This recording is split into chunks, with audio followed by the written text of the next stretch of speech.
Oh, hello there. Welcome to I Wanna Be Like You with Elbi Cespedes. The year is 2025, and the guest is Randy Graff. And this is my film noir accent. And while I wish I had a cigar, this is a pen, and I think I got some ink in my mouth. That's the best I could do. Randy, you tell me if that was decent. I don't think it was. And also, this is kind of a pilgrim hat, so slightly inaccurate, but you get what I was going for. Today we have Randy Graff on the podcast. What? Randy Graff is a Wagner College alumni, as am I. As am I. We graduated the same year, actually. She'll love that. I've heard a lot about Randy Graff. I knew a lot about Randy Graff from the Broadway ether and also from the Staten Island ether because she's from where I'm from, Staten Island and Brooklyn first. And I had heard so much about her and from all these different avenues. So it was lovely to finally get the chance to meet her because I've seen her perform at a Wagner College 50th anniversary and in Mr. Saturday Night with Billy Crystal on Broadway. In a new JRB musical, we should mention. One that people don't realize, I feel like. But, and we mentioned there's some good material in there too. But so, yeah, it was such a pleasure to have her on. We chatted so long and she's also, I have to mention this because a lot of people who, even knew of her didn't realize this because you all know the City of Angels lore. She won her Tony Award for playing Oolie in the City of Angels. You hear me? It's City of Angels in City of Angels. And, but she's the original Fantine in Les Mis on Broadway. She's saying I Dreamed a Dream in America for the first time. I mean, it's remarkable and you can catch her doing it all over YouTube. It's brilliant. And we talk a lot about I Dreamed the Dream and the misconceptions between the way people feel they need to perform some of the material from Les Mis on my own, Empty Chairs and Empty Tables, and I Dreamed the Dream. And we talk a lot about that from an acting perspective because Randy is now teaching and she has her own studio and she's lovely. She's lovely and super smart, and she gets to talking to us all about her careers. Also, I want to mention this out. She's the original Trina in Falsettos. She's saying, I'm breaking down first. It's remarkable, a class act. I'm like just riffing. They're all coming to me again. And most recently, you saw her on Broadway in 2022 in Mr. Saturday Night. And she was brilliant in that too. And she had this a bunch of really cool songs, but she had this really cool song called Tahiti that I just love. It's one of my favorites in that score. She's a Broadway veteran. Okay, she has over 10 Broadway shows under her belt, I believe. She did I Moon Over Buffalo with Carol Burnett. And there's a documentary called Moon Over Broadway that I want to get to checking out. She talks about that. Laughter on the 23rd Floor with Nathan Lane and J.K. Simmons. I mean, like, such a remarkable career. And yeah, she was just such a joy to have. I felt like talking to her, I was like, I did not feel like I had just met her. I felt like I've known her for a long time. And I think you'll really love this episode. I think she's so clever and has so much knowledge to provide. So we were really grateful and lucky to have her on. A Staten Island native, a Wagner College alumni.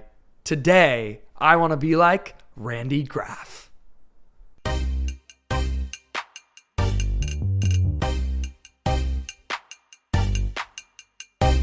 I want to be like you. I want to be like you. I want to be like you. I want to be like you. You ready, Chris? We're doing it. Yeah? Okay, great. Welcome to another episode of I Want to Be Like You with Elbi Cespedes. Today, I want to be like Randy Graff. Woo! Thank you so much for doing this. My pleasure. You know, it's funny. I've heard so much about you. I told you this when you walked in, but I heard so much about you that there's in my head, at least for the last couple of years, there's like a mythology. I was telling Christian about you because we were watching. I've watched you for years. I saw you in Mr. Saturday Night at the Wagner 50th and all this stuff. So it's like a pleasure. It's a real pleasure to get to chat with you. I'm really glad you invited me. Yeah, of course. I love the Wagner connection. Yeah. So let's talk about. We start the podcast with the same question every time, and it is, who is your I want to be like you when you were a kid? When I was a kid. Yeah. Oh, Carol Burnett. Really? And I don't remember actually saying Carol Burnett. Yeah. But my best friend at the time, when I wound up doing a play, talk about full circle moment, in 1996, I did a play with Carol Burnett, and I played her daughter in Moon Over Buffalo. Crazy. My girlfriend Lisa, my childhood friend, said, "Do you remember saying to me when we were in the 6th grade that you wanted to be like Carol Burnett?" I said, "No, I don't remember saying that, but I remember a dream." I remember a dream with the charwoman, with, you know, her character with the charwoman, and it was the whole dream was animated. Yeah. And at the time, I'm like, why am I dreaming about cartoon characters? Right. And it was Carol. Wow. But she's who I think a lot of actresses, especially comedic actresses and actresses who didn't see themselves as leading ladies, were very influenced by her and her willingness to look ridiculous, right? You know, but it was definitely Carol. So you were drawn. You didn't see yourself as a leading lady? No. Really? No. And maybe that's because, you know, these images, these not images, but these types get planted on you. Yeah. Even when you're in college, right? They get planted on you, and I think that's like I still teach. I have my own studio now. I used to teach in academia, but now I have my own studio. And I tell my students, do not type yourself. If you're going to type yourself as a versatile actor, period. Because they're going to type you like crazy. Yeah. And I was typed as Eve Arden. That's a reference that might be a little, you know, before your time. But, you know, the wise cracking, gum chewing, best friend. Interesting. That's what I was told. Even in college, that's who you are. That's who you are.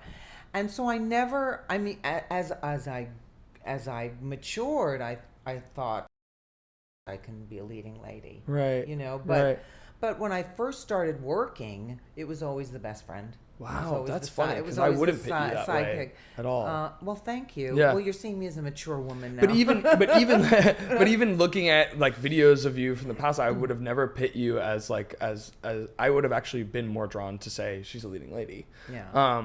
So that's interesting. You're from Brooklyn, I right? am. Where are you from in Brooklyn? Canarsie. No way. That's funny. So we're from Brighton Beach and Coney Island. Oh. Yeah, and we live in Staten Island. We've lived in Staten Island pretty much our whole life. Okay, so I moved to Staten Island when I was 15. Where do you live on Staten Island? We just moved a couple years ago to right next to the ferry. We're right across the street from Snug Harbor, like directly across the street from Snug Harbor. Okay. So it's easy to get in. It's the best. I ride my bike. Like that's what I ride my bike from my house to the ferry. Yeah. And then in the summers, I'll ride the bike. I'll keep the bike on the ferry, and then I'll ride up to Midtown on the West Side Highway. Like it's perfect.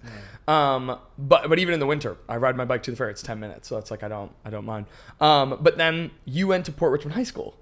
I did. Wow. I did. We moved from Brooklyn. That was a traumatic move. My father felt very guilty when I graduated from Port Richmond High School, and I finally found my people at Port Richmond. Yeah. And it was the drama club. Yeah. Of course. What else? Yeah. But when I graduated, my dad said to me, "I'm sorry. This is not where." You don't belong here. And I was like, Dad, it's fine. I found my people, and I wouldn't have found Wagner College had I not gone to Port Richmond. Oh. But I went to Port Richmond, and it was a very tough transition at the age of 15, because I had this huge group of friends, and we were very active in what is called high school sing. Have you ever heard about that? Yes. And I was on the writing committee, and I was in it, and and I used to run home, get driven home over the bridge every weekend for like the first 6 months. I just could not adapt. I cut my first class at Port Richmond. I was so miserable, I just walked out of class. So you were living in Brooklyn but going to Port Richmond? No, I was living on Staten Island, but I couldn't stand being there. I couldn't stand being in the high school. So every weekend my father would drive me to Brooklyn. Oh, I see. And that went on for about 6 months until I finally adapted. And that was when I found my people in the drama club. Oh, wow. So it's funny, Sing, I want to talk about Sing because I don't know if Sing is like a thing it's beyond a borough New York. thing. I was going to say it's probably like it probably thing. Is. But Sing is like this original student run. You know Sing, right? You've seen Sing. Okay, yeah. So Sing is like this original student run show that you guys put on sometimes twice a year. I think some schools do it. Oh, wow. But essentially, I guess I've never been a part of a thing. I've only seen them. Yeah. Talk to me about what that was Oh, like. God, take me back if I can remember the specifics of it. But you put on a show, you decide it could be original show, it can be an adaptation of something. Right. You change the lyrics to already written songs to fit in. Right. But the thing about Sing is that it's super competitive. It's like cutthroat competitive. Right. Because you're doing it against certain class. It's like freshmen. It's the freshmen against the sophomores, against the juniors, against the seniors. And right. Of course, they think the seniors are going to win every year. Yeah. So I went back. I don't think you get to be in. I don't think the freshmen are a part of it. I think you have to wait till you're a sophomore. Okay. So I was the lead in sophomore Sing, and then we moved at the beginning of my junior year, and I used to go back to help write it. Okay. And that year, I believe the juniors won. Oh, wow. Big because of you. victory. Well,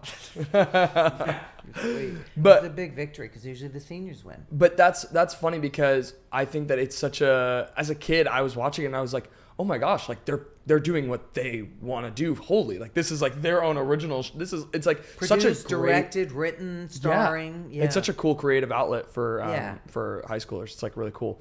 And it's funny. So I work Sweet 16s. That's like my part time. I work Sweet 16s, proms, communions. I'm an MC. You're an MC. Yeah. So, and funny enough, this weekend I was working a musical theater themed Sweet 16. It was really sweet. And these kids, I'm thinking to myself, what school do they go to? And then their directors there, they went to Port Richmond. They were Port Richmond high school kids, and they were doing a chorus line, and they did the whole number like at the Sweet 16. They did one. It was really cute. So Port Richmond, the drama department is still thriving there. That's great. Yeah, it was really sweet. So you'd found Wagner through Port Richmond, through friends or people who were well, actually, they took us to see a production there. It was Roar of the Grease Paint, Smell of the Crowd, and I hadn't been exposed to a lot of theater at that point, but there was something about that production that I found at the time completely transporting and magical, and I just said, "Oh, I want to go here. I want to be a part of that." But that's what was was some kind of trip for people who were possibly interested in going to Wagner College. It was a high school trip. Oh, interesting. And that was it, because I didn't get serious. I didn't get serious about it, like serious as it was always in my family. There was a lot of show business in my family, but I didn't get serious about it until college. I didn't get serious about singing until college. I didn't know that I could sing until college. Right. And it was a guest director, like the Wagner connection. It's huge for what it did for my career, and not because of the staff there, because of, although I had some very good teachers, there was an invited guest teacher, a special guest teacher. His name was Milton Lyon. He was from Princeton. Good friends with Lowell Matson, who started the program many moons ago. And Milton came and he directed the sophomore class in a production of Jacques Brella's Alive and Well, which is usually, I don't know, 4 people, a tiny little show. But he used all of us, and we each got to sing one song. And Milton was the person who said to me, "Oh, you can sing." I said, "But I never get cast in the musicals here. The keys are always, they're always too high for me in the shows that they do." Right. And Milton used to say, "Well, you just have to tell him to take it down a third." I had no idea what that meant. But what he did when I was a sophomore was set me up with a professional voice teacher. Oh, cool. Who I was with for 20 years, Margot Moser. And every Friday, my dad used to drive me into the city. He used to wait outside and listen to the baseball game on the radio in the car. I would take my half-hour lesson, and then he would drive me back. So I had been studying with a professional and learning a solid technique once I got in as a sophomore. Wow. And Milton became my mentor up until 1996, up until when we were talking about Carol Burnett and Moon Over Buffalo. Up until 1996, he was my mentor. He was brutally honest with me. He dealt with everything. He even dealt with the way I walked in heels. Like when I was doing Les Mis, I went on the Tonight Show, and I checked in with Milton after it was over on how did I do. He went, Graff, you got to learn how to walk in heels. Do you have a girlfriend who can teach you how to walk in heels? And Dee Hody, who I did City of Angels with, said the trick is to just take little steps. But I was like, he said to me, Milton says, you're walking like a broad. You're walking like you walk. You got to learn how to walk in heels. And he was my mentor up until the very, very end. He's the first person who taught me that a song is a monologue, that you have to act through song, because that's what he taught when he was directing us in Jacques Brel. Everything was done as a monologue before it was done as song, and I'm lucky. I mean, I learned it really early. So that was the Wagner connection that just and the icing on the cake. As I look at all pictures of all these cakes, the icing on the cake was that when I graduated, he was directing a production at the Roundabout, a musical, off Broadway, and I didn't have representation, so I just called him and I said, Milton, can I audition? And he said, sure. And I went in, and my uncle was a musical director and a brilliant pianist, and he used to help me find audition songs and do charts for me. I mean, cool. I walked in with these handwritten charts that said Randy Graff on the top. Amazing. So I went in and I sang 2 songs with Uncle Jerry at the piano and got hired to do my first New York show. And as a result of that, I got an agent. So Milton was responsible for a lot of stuff. I believe everybody needs beginner's luck. Like people say it's all luck. It's not all luck. You need a little bit of that beginner's luck, but you have to be able to deliver always. Right. Preparation that's meets interesting. Opportunity. I think it's funny because when I think about my mentors, you have had close relationships with both of them, and they are Rosemary Callahan from Staten Island Children's Theater and Michelle Pauk. Those are, especially like, it's just funny the way that the worlds connect. So I want to talk a little bit about that because you were in the same class as Rose, is that right? Or no, she was a couple years below you. Am I right about that? At Wagner? She might have been. I don't think we were in. I don't remember. No, that's okay. But we were in shows together. Did you know like Donna too? Donna D'Amelio? She was at Wagner. She was our music director. Yes. Okay. Yes. So she directed me in high school and still.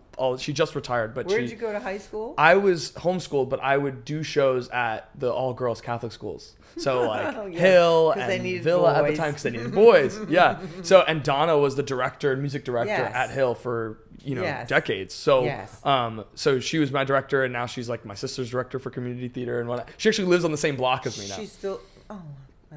She lives at the top. Yeah, I will for sure. But yeah, no. So Donna, and then I'm like, do you know like Charlie Sullivan? Do you know Charlie Sullivan? Yeah. Same thing. Like he's also really close with us. We done shows at his community theater and whatnot. Yeah. And Betsy Jocelyn. Yes, I know her briefly. I met her like a handful of times. Betsy and I were roommates out of college. Oh, really? Yeah. She was doing Sweeney Todd when we were living together. The original Sweeney Todd. Yes, right. She was Joanna. Did you? How did you know Charlie? Through the Staten Island gang. Just through, okay. Frank Lombardi, Joe Pessolano, may he rest in peace, John Barone, all these young, beautiful men who died of AIDS. And don't want to get too sad, but there were quite a few. And we were a clique. Really? Yeah. That's so funny. Yeah. That's so funny. John I know Barone Frank and too. I drove in a snowstorm to see Bette Midler live at the Palace. Oh man. Wow. That's so cool. That's awesome. So were you in this production that I've heard about all the time and I've seen pictures of 1776 at Wagner, No, I wasn't in that one. That was like was it the bicentennial, right? Cuz it was 1976. Yeah. I might have worked props for that. Sure. I wasn't in that. Annie Grisano played Martha Washington, and I think Roe played Mrs. Adams, right? Yeah, I think either wasn't the story. See, I would have to ask Melissa, but I guess the story was that either she had played it or she had wanted to play it and didn't get it. I can't remember. But Ed was in it. Ed was Rutledge. Yeah. Yeah. So and John Barone was John Adams. Oh, really? Oh, cool. Yeah, all the guys. But at that time, you didn't have to go to the college to. No, they had off-campus artists like. So cool. Because they needed people, and when I was there, it was just the second year of the program. It was still building. Right. Yeah, that's interesting. That's funny. So let's talk about. I want to briefly throw out this story about how you know Michelle Polk. Like, how did you guys know each other even before getting her the job, helping her get the job at Wagner? She got the job. I just opened the door. Sure. We knew each other through the business. Yeah. We've never done a show together. Really? I worked with her husband, John. You worked with John, yeah. But we knew each other, and we would just chat at auditions and stuff. Okay, gotcha. Because I watched videos of you guys in night music, you and John. In the Kennedy music. Center night music, in Best 2002. Experience of my life. Gosh, it life. Looked incredible. It was I'm going to jump around a little bit instead of going chronological order, but I want to talk about this because it was a Kennedy Center Sondheim festival where they were doing a bunch of Sondheim. So they did Merrily, Passion. In rep. Yeah. Throughout, I guess, the summer or something like that, right? For 10 weeks of the summer, it was world renowned. People came from all over the world to see it. A Little Night Music was in rep with Passion, starring Judy Kuhn and Michael Cerveris and Rebecca Luker. Oh wow! And A Little Night Music with Raul Esparza and we were in rep. So we were in rep with Passion. I think it was Company. It was Company with Raul. Company with Raul. Yeah. So the three of us were in rep, but the thing about that, and John Dossett was in Michelle's hubby was in the show with me, and I just feel so blessed to have been a part of it. It really was like it was being in the Olympics and living in the Olympic Village. Yeah, like I don't know if you watched on YouTube, but there's a segment where they interview people that were involved, not just the actors. Really? No. If you just YouTube Kennedy Center Sondheim Festival, it's a wonderful piece. Yeah. On how it came to be and the people involved, and even down to the spike marks on the floors. Like, you looked at the stage and there were trillions of spike marks on from each set. Oh, because you guys were all doing them on this. Oh, right, yeah. It was incredible, and Doug Sills was. I was going to say Douglas Sills was your count, and you would walk through the halls. And you'd hear night music singing out of there, and Company over there, and Sweeney. Passion over there. Sweeney opened it with Brian Stokes Mitchell and Christine Baranski. I mean, gosh. it was unbelievable. It was I just, and then we had a little bit of a break, and I just couldn't. I was chomping at the bit to get back. Yeah. And you only got to do the show for 15 performances, just 15 performances. But Sondheim was there for all of it, and he was so happy. Was he? He would just go from room to room, and the molecules in the air would change when he walked into the room. But he was a very disarming man.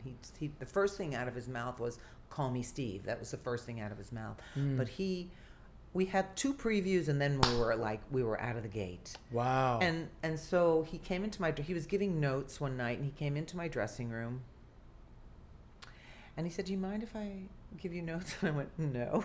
Yeah, right. He said, "They're not really notes; they're just observations." And so he gave me a note that was a big adjustment on one particular line for the Countess, for how I interpreted it. And I don't know where I got the courage or the confidence to say this to him, but I think it was my training, my acting teacher, Freddie.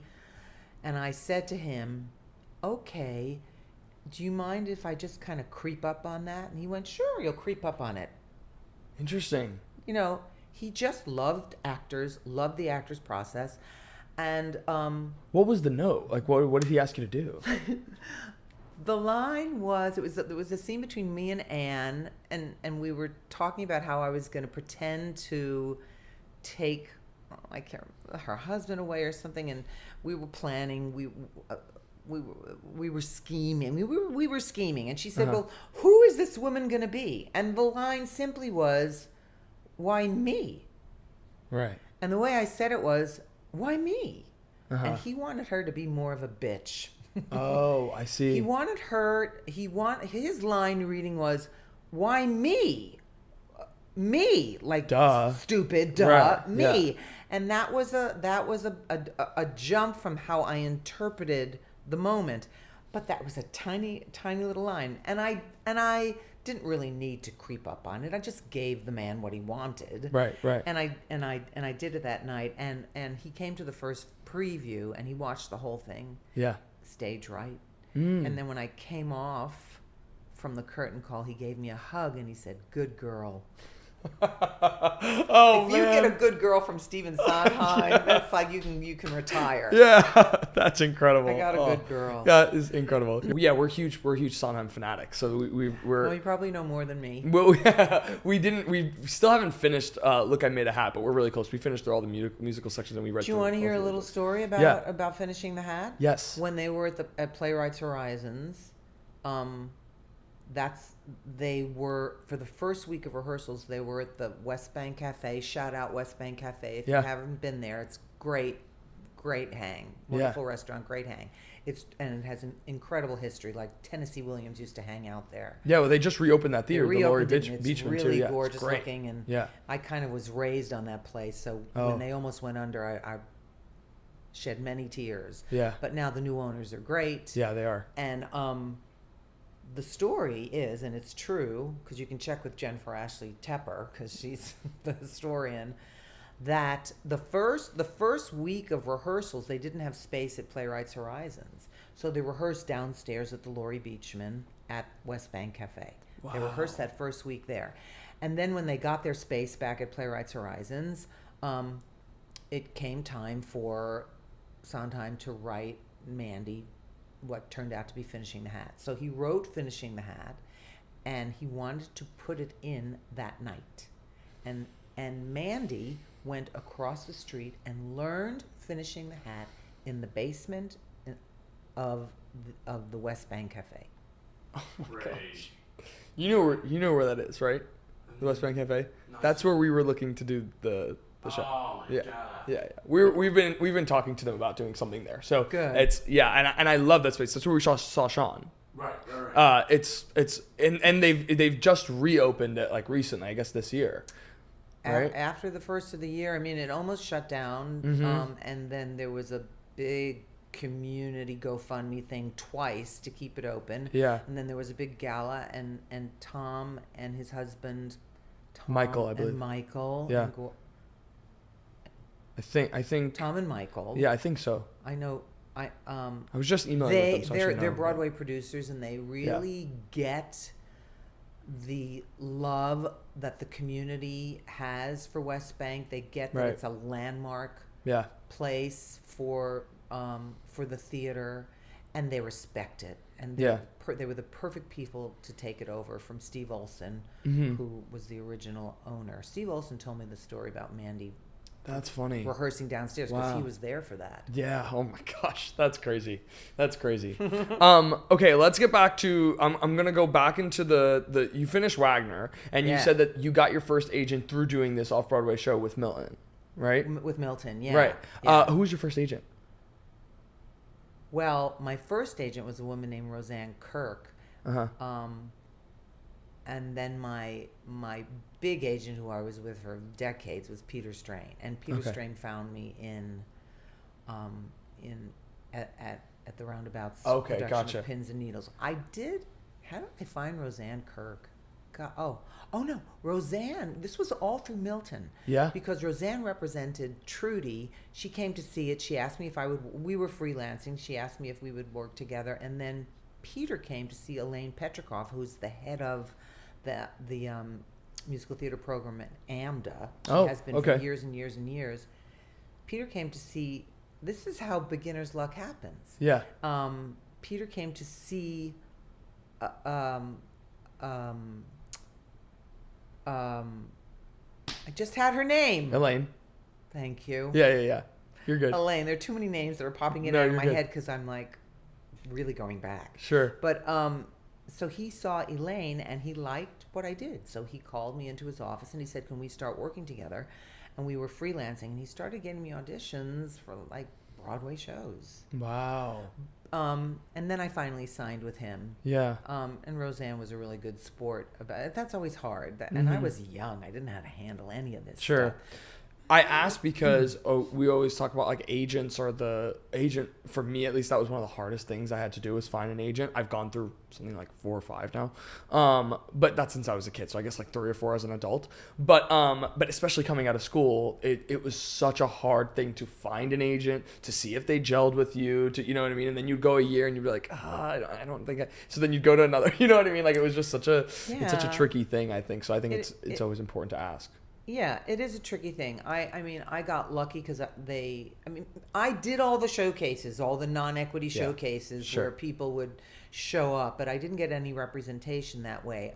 My first show out of college, I was doing a lot of non-equity dinner theater. Mm-hmm. We were all auditioning for non-equity dinner theater. The non-equity dinner theater that I was working at in North Carolina turned equity, and I got hired to do Promises, and that's how I got my card. I still didn't have representation. Yeah. I also did a 10-week stint of Grease on the road because I went to an open call. We were all going to open calls, and this is where you learn things that at least I wasn't at the time taught in college, which is if they have seen enough, they cut you off. So I was singing Rizzo's Worst Things, and I got cut off, and no one ever told me that they cut you off, and I was hysterical. Yeah. I mean, not in the room, but I was just like, okay. And I walked out of the room, went to the payphone, and called my college boyfriend crying, like hysterical crying, because I was not prepared for that. I thought, well, I'm perfect for Rizzo. But no, I was not perfect for Rizzo, because that show was running for so long. They were definitely looking for physical types. And all of the Rizzos were Mediterranean-looking women. Okay. But what I looked like to them was an understudy, and they hired me to understudy, and I went on the road. Wow. And then eventually came to New York. And right. So that was your Broadway debut. Yeah. Was in Grease. Well, actually, it was Saravá. Really? Saravá was your Broadway debut, not Grease. No, and that happened through Roseanne Kirk. Oh. But I never talk about Saravá because it was such a joke in the industry. Well, what I wrote it down here, but I had that was there. I do have it. Yeah, but I thought that Grease, like it says Grease was after Saravá. Really? Yeah. What happened? I don't know if the timeline's right. Okay, so here's the I don't know if I have the timeline right, but I just know I went from pins and needles to getting Roseanne Kirk to Saravá. Okay. On the road with Saravá, into Broadway with Saravá. You know, it's all a blur. Was that much more customary? It was my Broadway debut. Saravá was my Broadway debut. Was that much more customary to do like a tour on the road and then bring it to Broadway? It was very customary back then. Oh, wow, yeah. You worked the kinks out. When we did City of Angels, we didn't have an out-of-town tryout. And boy, was that a show that needed an out-of-town tryout because it was so highly technical. Yeah. And during... On many different levels. Yeah. There was a queue every 20 seconds. Oh, my gosh. You should see the stage manager's book. Yeah, I'm sure. But we were in previews, and we did not have our groove yet. We did not have our technical groove yet. It was a mess. It was a mess. Yeah. And my friends were coming, and they were like, Randy, I don't know about this show. I don't know. And my agent, Peter, at the same time said, I don't know about this show. And they wanted to close us during previews, and they wanted to bring in Smokey Joe's Cafe. Wow. And Michael Blakemore, God rest his soul, said, over my dead body. We don't have our rhythm yet. Mm-hmm. We don't have our rhythm yet. In the last 2 weeks, we got our rhythm. Technically, it was all about timing. Right. And it just, everything gelled, and then we opened to rave reviews. But they wanted to close us. That's crazy. That's crazy, especially looking at what happened with that show. Yeah. Like, that's crazy. So talk to me about Saravá then. This was your... Because I want... You want to know about Saravá? Because no one does. There's some really funny stories. You know, a friend of mine texted me yesterday. There's a chat box, and they're talking about Saravá. And I'm thinking about you right now, and I texted back, oh no! But the thing about Saravá, it was with Tova Felcha and PJ Benjamin. Yeah. We were out of town at the Colonial. We brought it in. We never opened. We previewed and I was young, I was 24. I didn't know anything. Wow. We previewed for 6 months. And one day I walked in, and it was at we started at the Mark Hellinger, which is now that big church. Oh, okay, That sure. was originally the Mark Hellinger. Yeah. Then we moved, and I have a good story about the Broadway theater. But when we were at the Mark Hellinger, we were in previews, and I walked into the stage door, and the stage door guy said to me, well, I guess we opened. I said, what do you mean? He said, well, look, there's a big basket of apples from Joe Allen's. Every time a show opens on Broadway, Joe Allen's sends a big apples. So I guess we've opened. But the story I heard was that we were a tax write-off for his tour of Man of La Mancha. Not that I've heard. It was actually Mitch Lee. We were on stage, and he made this joke about, you're just a tax write-off for Man of La Mancha anyway. And I was looking at all the dancers in the company who this was like their 10th show or whatever. Sure. They'd, like, been around. Yeah. Women. And I looked at Marlena Danielle, who was one of the original dancers in Cats, and she just kind of rolled her eyes. And I said, what does that mean? And it was explained to me. And it was also explained to me that even as a joke, you don't say that. It's demoralizing to a company. Right. So we ran for 6 months and never officially opened. Tova got a Tony nomination.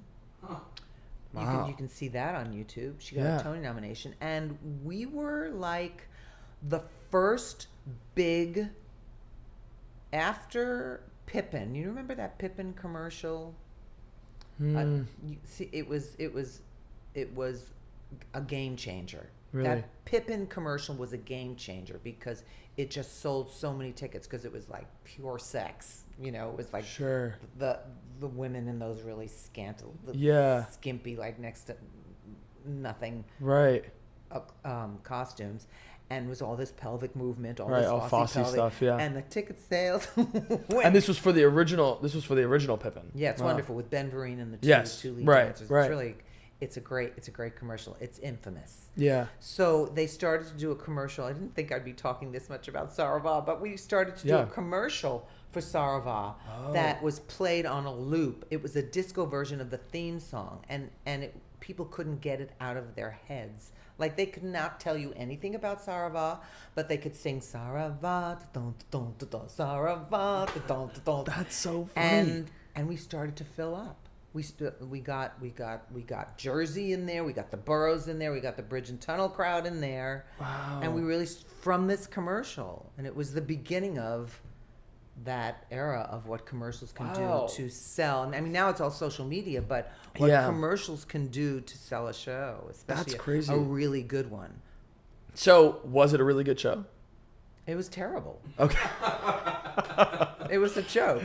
Sure. It was sure. terrible. Did you know when you were on the road that it was going to go to Broadway? Like, did you know that this was going to be your Broadway debut? Or was it just like... No, I knew... Because it was called our out-of-town tryout, and then we were coming in. Okay, gotcha. Where did you guys do... So, was it an out-of-town tryout, or did you guys go like on the road, like on a tour? It was just an out-of-town tryout at the Colonial in Boston, where a lot of... Yeah. Like Queen of Versailles. I was just going to say, Queen of Versailles was just there. A lot of shows went to Boston. Yeah. Oh, wow. Interesting. It was the place to try it out. Sure. So, how did that change your career? How did that change? Like, when you did 6 months on Broadway, did you come out of that looking and going like, because here's the thing, I mention it all too frequently, but there's this notion that I had until we started doing this podcast that you book Broadway and it's like from there pretty much smooth sailing. Hell no. So yeah, right. Yeah, hills and valleys.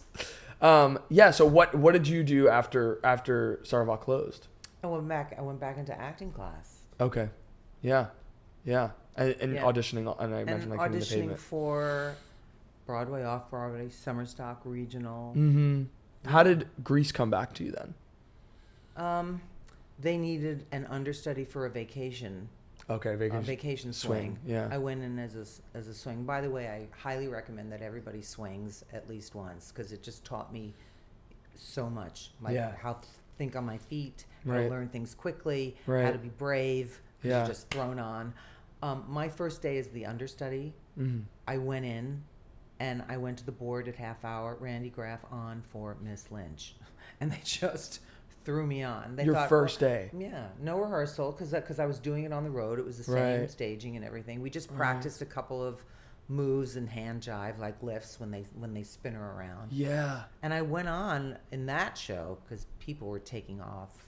They were taking off shows left and right. Sure. They had a hangnail they would call out. Right. It's just, well, the show was already on for a while. It was on for many years. Right. And I went on for everything. And then they did a summer stock tour around the Cape, New Hampshire, Maine, and they let me play Rizzo. Cool. Oh, cool. Wow. That's awesome. And I'll tell you something about understudies. Like, understudies who graduate into roles never forget that they're understudies. Because when we were in Philadelphia, Jackie Switzer, if you're out there, Jackie Switzer, I'll never forget you for this. When we were in Philadelphia, I was the Rizzo understudy, and she said, "Do you want to go on?" Because it was the closest we were going to be to New York. And I said, "Are you kidding me?" She said, "No, I'll just, you'll pay me and I'll just take a show off." And I said, "Oh my God." She said, "I know what this is like. I graduated. I was an understudy. I know what this is like." So I invited my entire family, lots of friends from Wagner. Wow. Everybody came, and I did one show as Rizzo in Philadelphia. Wow. See? That Never is forget. so cool. Understudies, don't forget. You can do little deals under the table. I love that story. That is crazy. I'm gonna do a little jump to Les Mis. So 1987, right? Les Mis came to Broadway, and it's funny, we had Ken Davenport in here a little while ago talking about how Les Mis was the show that when he fell out of theater brought him back to theater. Yeah. And for his whole generation, it was really, it's like for us, it was Hamilton. You know what I mean? Like, it's like it was that show. Yes. Talk to me about going in for Les Mis, what you knew going in, and how it came to you. Oh God, there's such a story. I was just talking about this in class last night. Okay. So someone gave me the London recording of Les Mis, and I listened to I Dreamed a Dream, and I thought, oh, I could sing that. That's in my key. Yeah. So, and I listened to the whole record, and I flipped out over it like everybody did, and I called, and I was represented at the time. Right.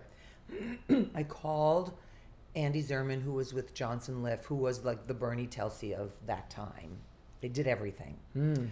They did all the British, invasion musicals. They did all the big shows. So I just called Andy because he was a friend, and I said, "Just listen to the recording. I want to come in for Fantine. Will you see me?" And he said, "Well, you're not really right for it, but they should see you." And I got an audition.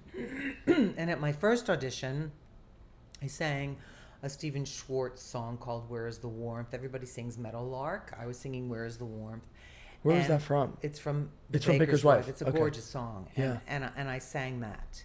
And I had a callback. So for the callback, and no self-tapes, none of that stuff that's driving everybody crazy, in the room with everybody. So I prepared the full, no cuts either, full songs. So I prepared, and that's all they wanted from the Fantines was I Dreamed a Dream. Wow. So I worked on it with Margot, my voice teacher, who I was introduced to by Milton. Yeah. We worked on it. She had me get down on the floor and sing it, because she had done her research as to what was needed at that point in the show from Fantine, having a nervous breakdown. We really worked it, and I felt very prepared. And then the audition came, and I was beyond nervous. Yeah. Beyond. Because you have to understand, the auditions for Les Mis were epic. Everybody wanted to be in Les Mis. It was crazy. And everybody was walking around with the novel under their arm on the trains. That's funny. So At least, in our community, everybody was. Yeah. So I went in and I started to sing I Dreamed a Dream, and all those C naturals, but there are dreams that cannot be, cracked. And I stopped my audition because I was dry.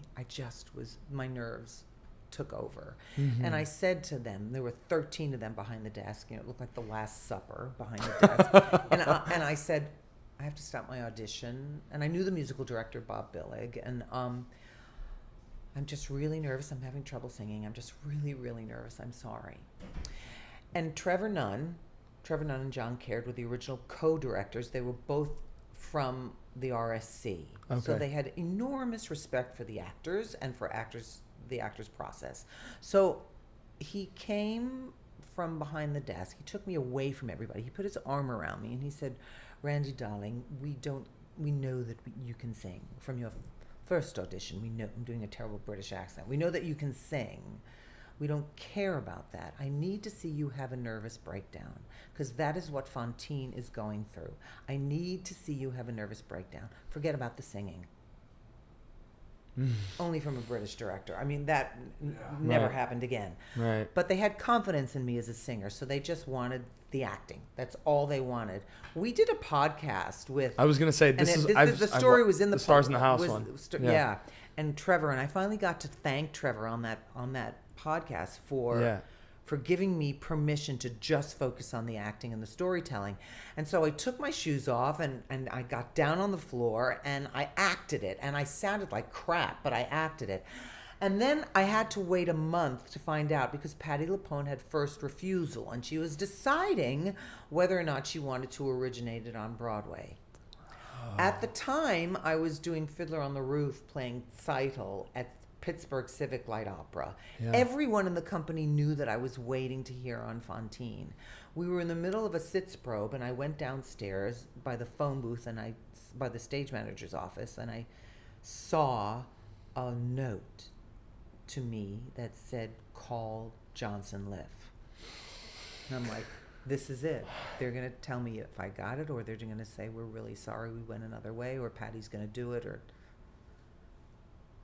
Yeah. And I called them, and both Vinny and Andy got on the phone and said, "Hi, Fantine." And I just started crying and screaming. And Pat Quinn, may he rest in peace, came down the stairs from the sitzprobe because he heard me like screaming, "Did you get it? Did you get it? Did you get Fantine? Look at you, you're all welled up." It was a moment. Yeah. It was a moment. And my that beloved cast, they were all waiting with me. Yeah. And I found out on the break in the sitzprobe that I got it.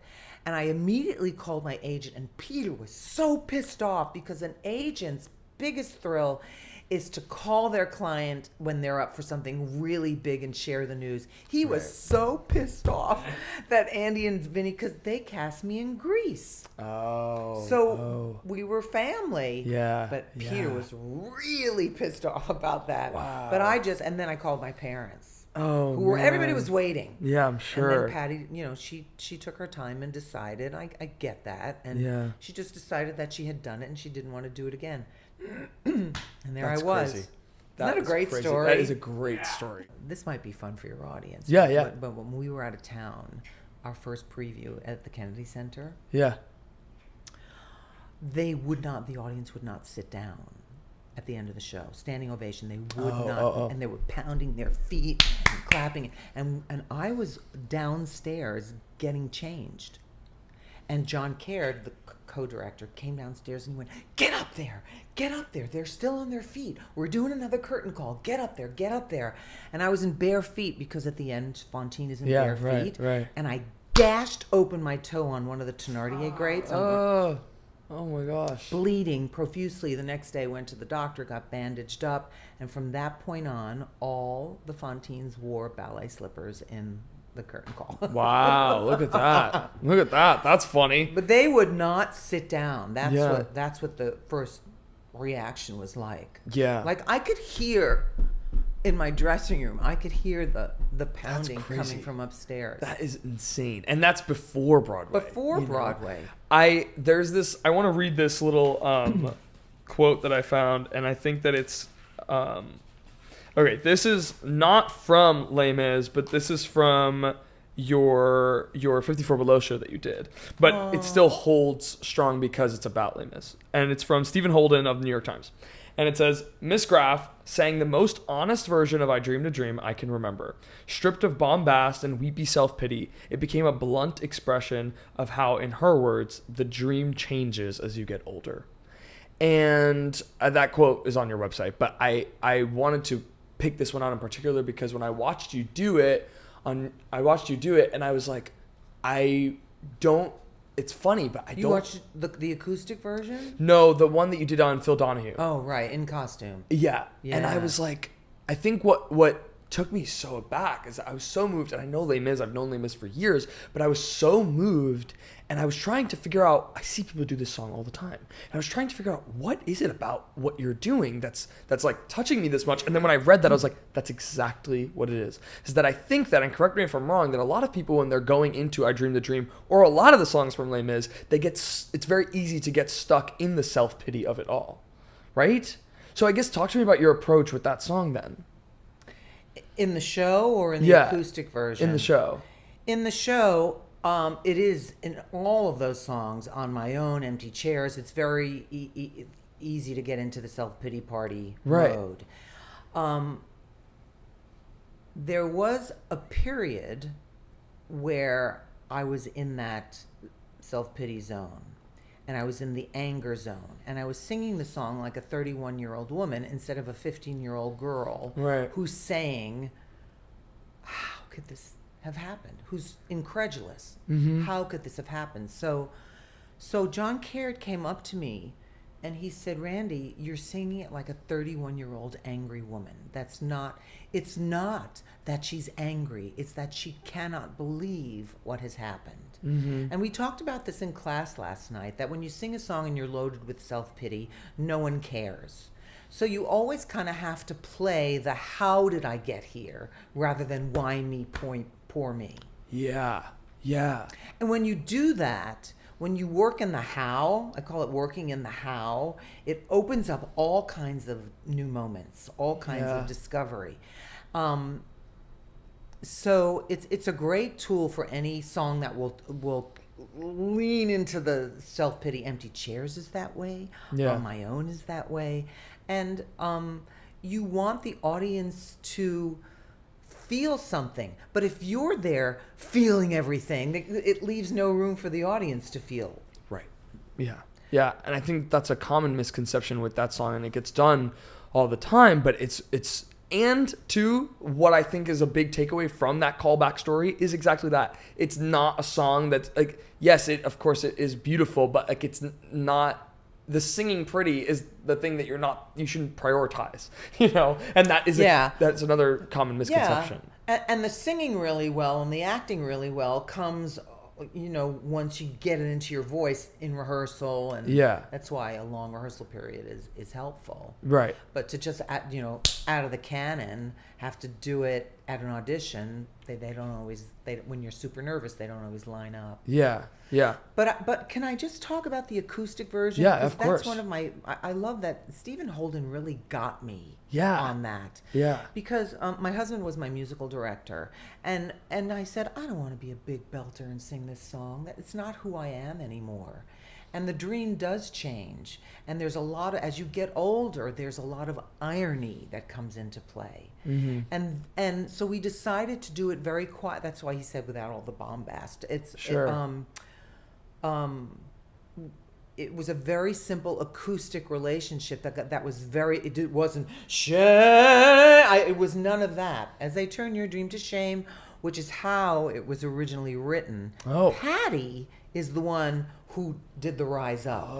Because the orchestra does the rise up. Yeah. And when she heard that, she said, I want to do the rise up. So it became that. Interesting. But originally it wasn't written that way. And so we just did a very quiet, how did I get here moment. And the dream does change as you get older.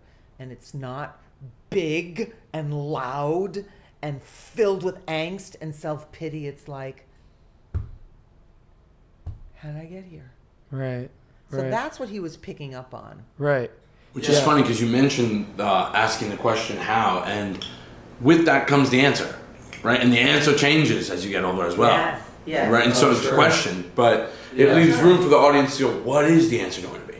Yeah. That's what makes you want to watch more, not only just like, why me? Right. It's like, are you really asking why me? If you're going to ask why me, then, okay, what's the answer? Why you?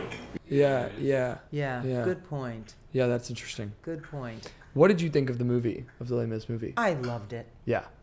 I was there at the screening in New York, and I just loved it. And I went with my best friend, and okay, so you talk about stakes being really high. Anne Hathaway starts I Dreamed a Dream in a coffin. She's already dead. Yeah.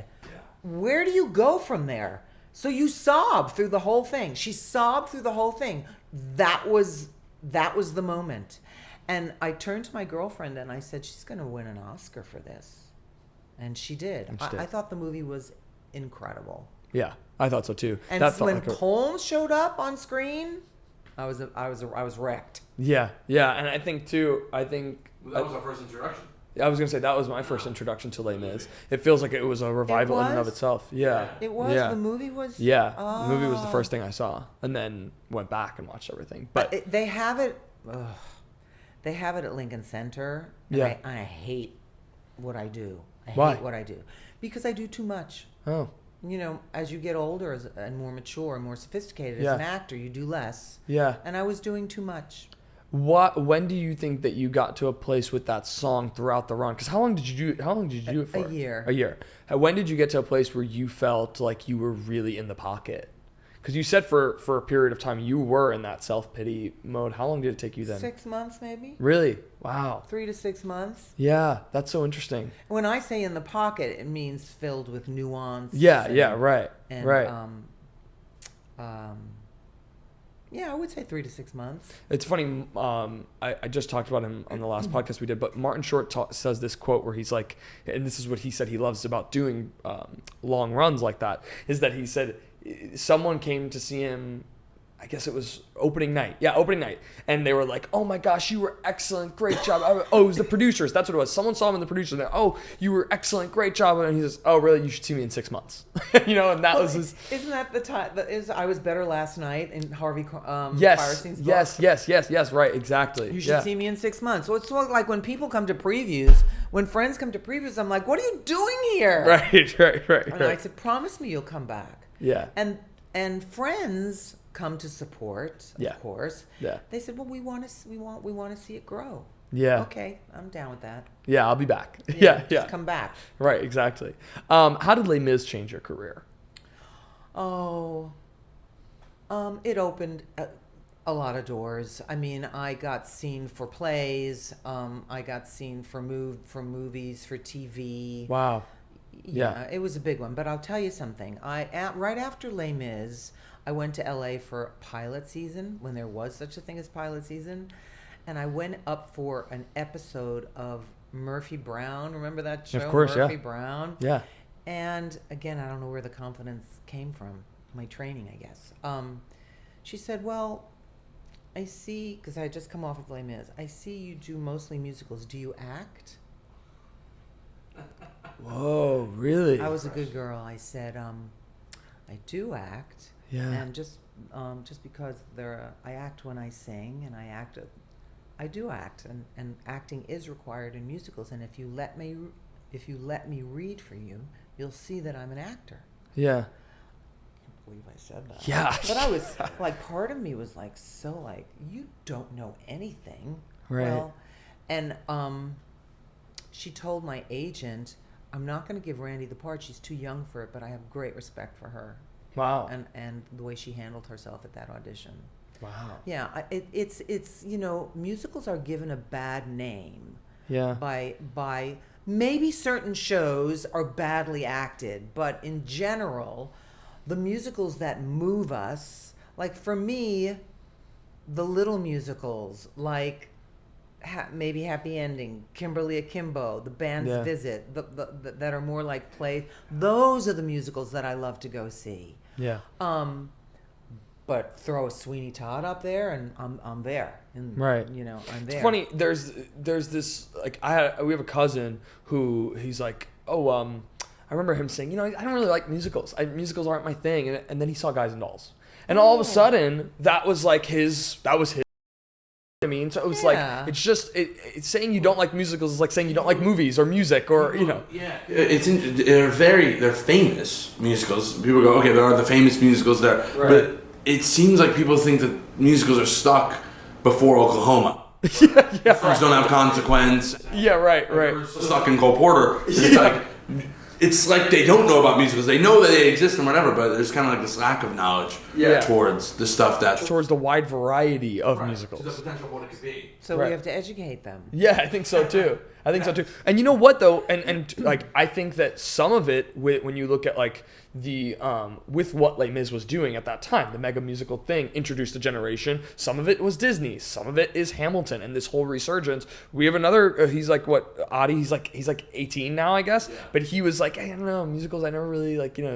And then the plot of Sweeney Todd. It's like, exactly. Telling the plot of Sweeney Todd, showed him Guns and Chips from Hamilton, and he was blown away. You know, the dark stuff. Yeah, right. Yeah, it's like when they think of musicals, maybe they think of this. Yeah, you know? or like Busby Berkeley or something. You know, or even Crazy for You, but it's a great musical, and there are people that love that where it's pure entertainment and it's not really deep, and we all need that. Right. You know? Oh yeah, for sure. Right. Yeah. So 2 years later, you do City of Angels, and talk to me about how that came to you. Oh God, I couldn't get an audition. Really? Yeah, and it was Andy. It was Andy Zerman. The same casting director said I wasn't right for Fantine. Mm-hmm. I couldn't get an audition, and there are a lot of stories about why I wasn't seen, why every belter in New York was seen.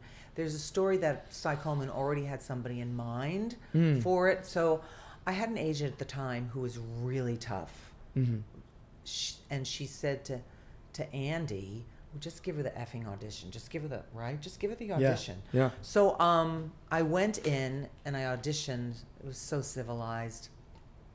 Michael, Australian, but he sounds British. He looks like John Cleese from Monty Python.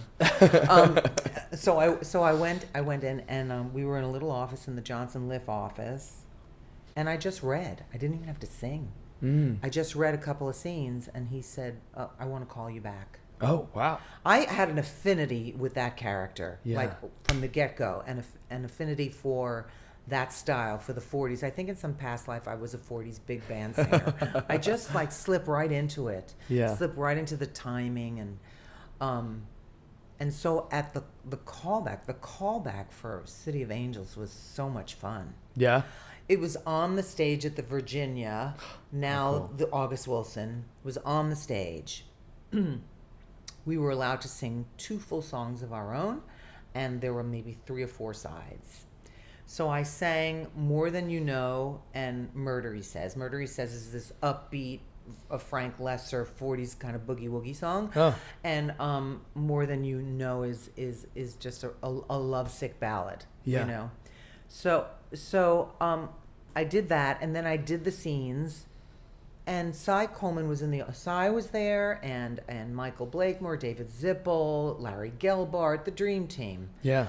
And Cy Coleman said to me, this is going to be a Wagner connection now, coming up. Yeah. Cy Coleman, this was on Stars in the House, too. Oh. Cy Coleman said to me, do you know a song called Nobody Does It Like Me? And I said, yes, that was like my big audition song out of college. When I was in college and looking for audition material, Dan Shaheen, who was my voice and diction teacher, now a dear friend, said, there's a song called Nobody Does It Like Me. I think it would be really great for you. And I used to do it all the time and get callbacks, get jobs with it. And I hadn't sung it in many years. And Cy said, do you know a song called Nobody Does It Like Me?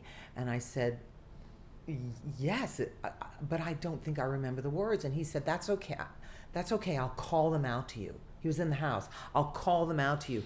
And this was in my Made in Brooklyn 54 Below show. Oh, okay. This story was in there. No. Maybe was it? I don't remember. But we did another Cy Coleman show. It was definitely in that one. Yeah. So the guy behind the piano knew the song. People, I guess, it was just a famous song.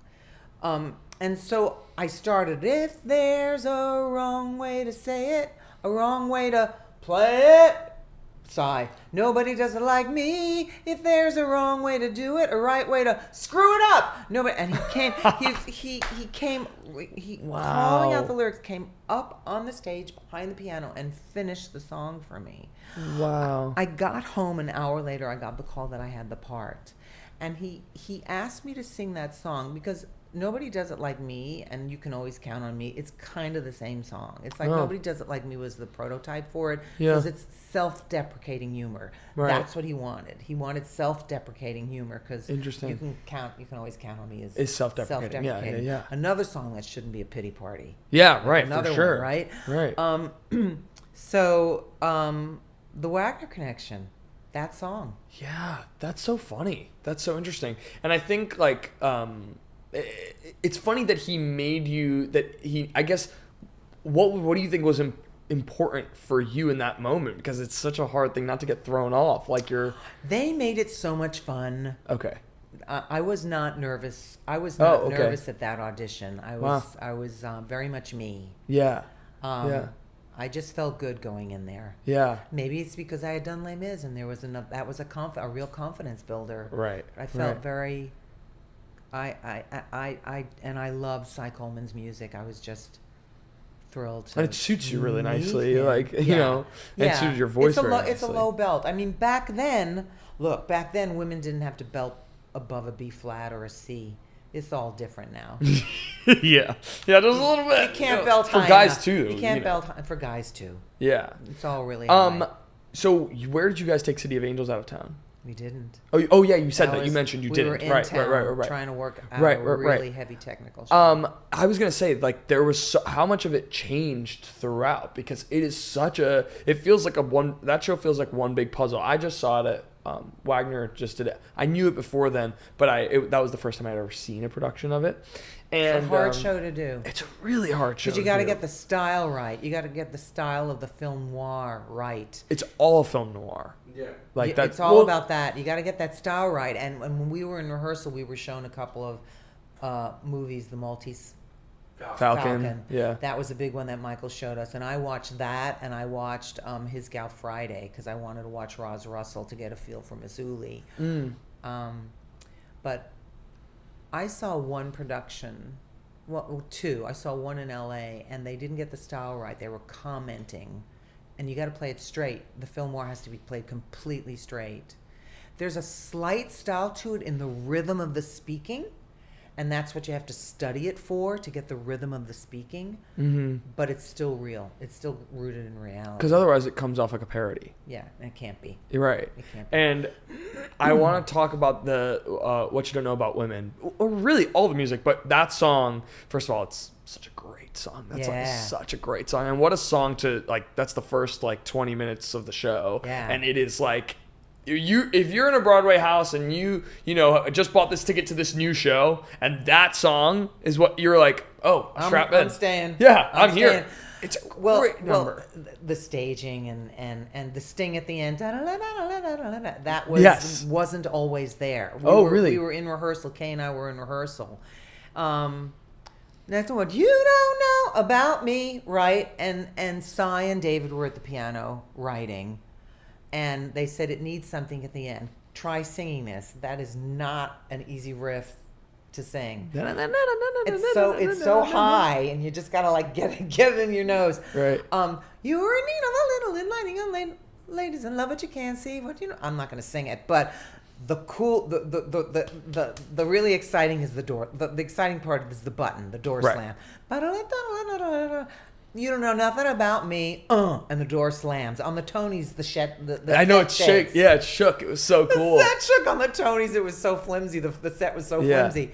But Kay and I had some problems in the Broadway house because we could hear each other on Broadway just fine. We can hear each other in the rehearsal room just fine. We got on Broadway. We got on the set, on the stage, and we couldn't hear each other, so that the sting at the end was always a little bit off.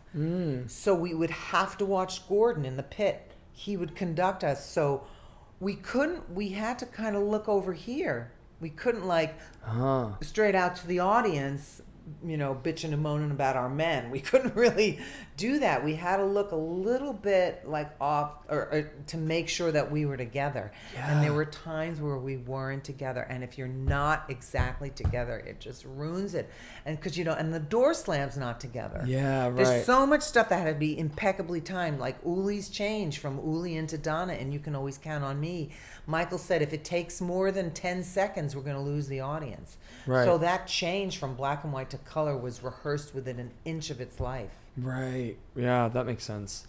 I guess when was that part of the song, that last hook, when was that written in? In rehearsal. Oh, it was. Okay. The verse for You Can Always Count on Me on One of a Long Line of Good Girls was written in 10 out of 12s. Wow. Like close to midnight. Wow. Like the piano was down on the floor, was down on the, in the orchestra. Not in the pit, but just down on the floor. And David and Cy were at the piano, and we were on a break. And Cy said, Randy, come on down, sit next to the piano. And David had the verse written out on like the back of an envelope. He said, the song, I'm trying to think, something's missing. And the song needs a verse. So he was just playing some chords, and he said, sing this. And that's how the verse was born. Wow. Quarter to midnight in the middle of tech. Yeah, that's crazy. That's so crazy. You had mentioned that they wanted to close the show in previews. And what did you feel from the audience in those first couple weeks? Like, did you feel like they were excited about it? What was the reception like? There were moments, there were a lot of moments that were really solid. The first time we did the backwards stuff, in the film noir, where you just did the backwards reverse, stuff, and we had to do it verbally as well. It got applause. Did you really? Because the audience figured out what we were doing. Right. There was like a little bit of quiet, and then when they figured it out, they just burst into applause. Yeah. Right. So there were things. There were such a things twist. that were still, and I have my diary from that period, where I have phonetically written out all my backwards stuff. No way. I had a line with Cy that says no, with Stone that says no flies on you, and backwards it's Cy Gynabini.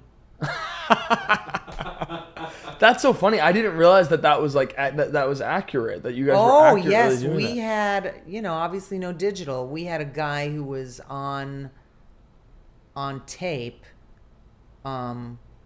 He was taping us the regular line, and then he would play it backwards to us in slow motion, and we would write it down phonetically. And then say it that way. He was on a reel-to-reel. Yeah. Wow. And this is like, and the thing about that moment is that's the big reveal that this is being written, that this is a story that's being written, not the, that's a huge moment. Greg is typing, like he's typing, don't like that. There's deleting it, but you're just really getting rid of it. Yeah, he would get rid of it. Yeah. He would get rid of it. There was right, no delete so it was a button typewriter. on the typewriter. He would get rid of it. And then you so as we were his brain, so he was reversing. We went in reverse as his mind was going back and figuring out what to and extract. We had to go in reverse physically and verbally. It's crazy. It's there such was a cool another one moment. that went especially sliced diamond barbs. Were you also thinking about intonation then too? Because were you thinking about the way that you would deliver the line and then it was on the tape. Wow, it was that's played so back funny. in slow mo on the tape, so you had to learn it the way you learned a song. Yeah, that's interesting. That's funny. Really cool. Yeah. It's very cool. Yeah. It was so innovative. When we were in our final preview, my parents came to the final preview, and we were walking with Larry Gelbart and his wife, Pat, and the four of us. They felt like family. We were walking down 52nd Street, and my father said, well, what do you think? And Larry Gelbart said, if nothing else, they have to say that it's innovative. And they did. Yeah. Right. So when did it find its footing where he felt like he was happy that he made the decision not to close it? Like the last week. Okay, last week of previews. Yeah. We were in the groove. Yeah. Wow. Interesting that they weren't willing to give it, that they had thought about not giving it a shot Longer than I that. think they had their reasons. We don't need to get into that. Yeah, sure. Yeah. Well, it's funny because I feel like in that time, a lot of shows, and we talked about like Merrily in passing, but a lot of those shows, like you were given a much shorter window to succeed, whereas now a short run would be like a 3-month run. You know what I mean? They would give you that right now at least, they give you that 3-month chance to hopefully maybe kind of sorta, and then if they can't, they can't. But it usually if they can't. But it's usually built into the budget to get them through to the past previews for sure, or get to the Tonys. Yeah, right. Talk about the Tonys. Talk about the hubbub around town when you got your Tony. Well, actually, we should find out. This is your first Tony nomination, right? Because you weren't nominated for Fantine, were you? No, I was nominated for a class act. Yes, right after.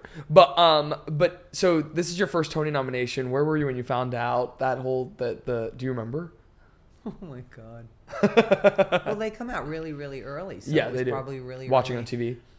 No, I think my agent called me. Oh yeah. I don't know if they were televised. How did the show do in terms of was it nominated across the board or? Yeah. Yeah. And then you're at the Tonys, and did you have any instance that you were going to win? I feel like now we talked to Robert Horn about how there was the drama desk and there was the Outer Critic Circle and all that stuff, and that was building up to it. Had you won those as well? You did. Okay. So you had a feeling that it might happen. I felt I had a good shot. Right. To be honest, I felt I had a good shot. Right, of course. Yeah. And so then, I guess talk about that night. Talk about when you won and. So it's surreal. Winning a Tony Award is surreal because I can remember being on the unemployment line. Yeah. Wrapped around on the unemployment line, waiting for an hour and a half to get my check. And how am I going to pass the time? I used to rehearse my Tony speech. That's how I got through. It was weird because right after my Tony speech, I had to change my dress and do the performance. And we used to rehearse the change at the theater and time it.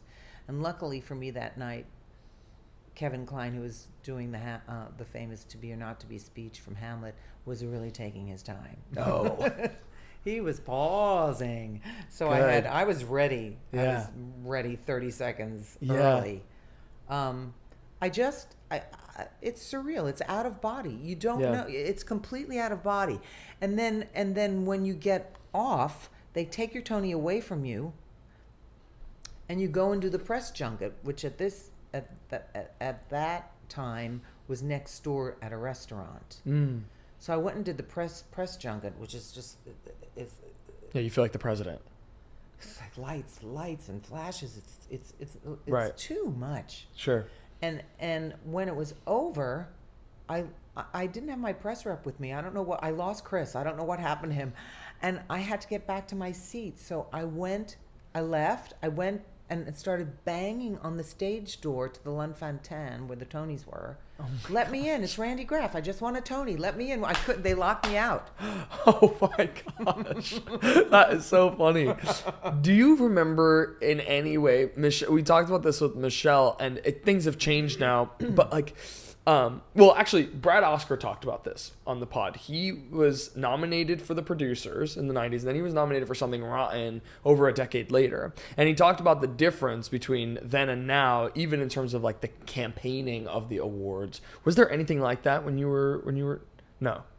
I had a press agent. Sure. I knew I needed a press agent, and he set everything up, and I just showed up. Wow. Yeah.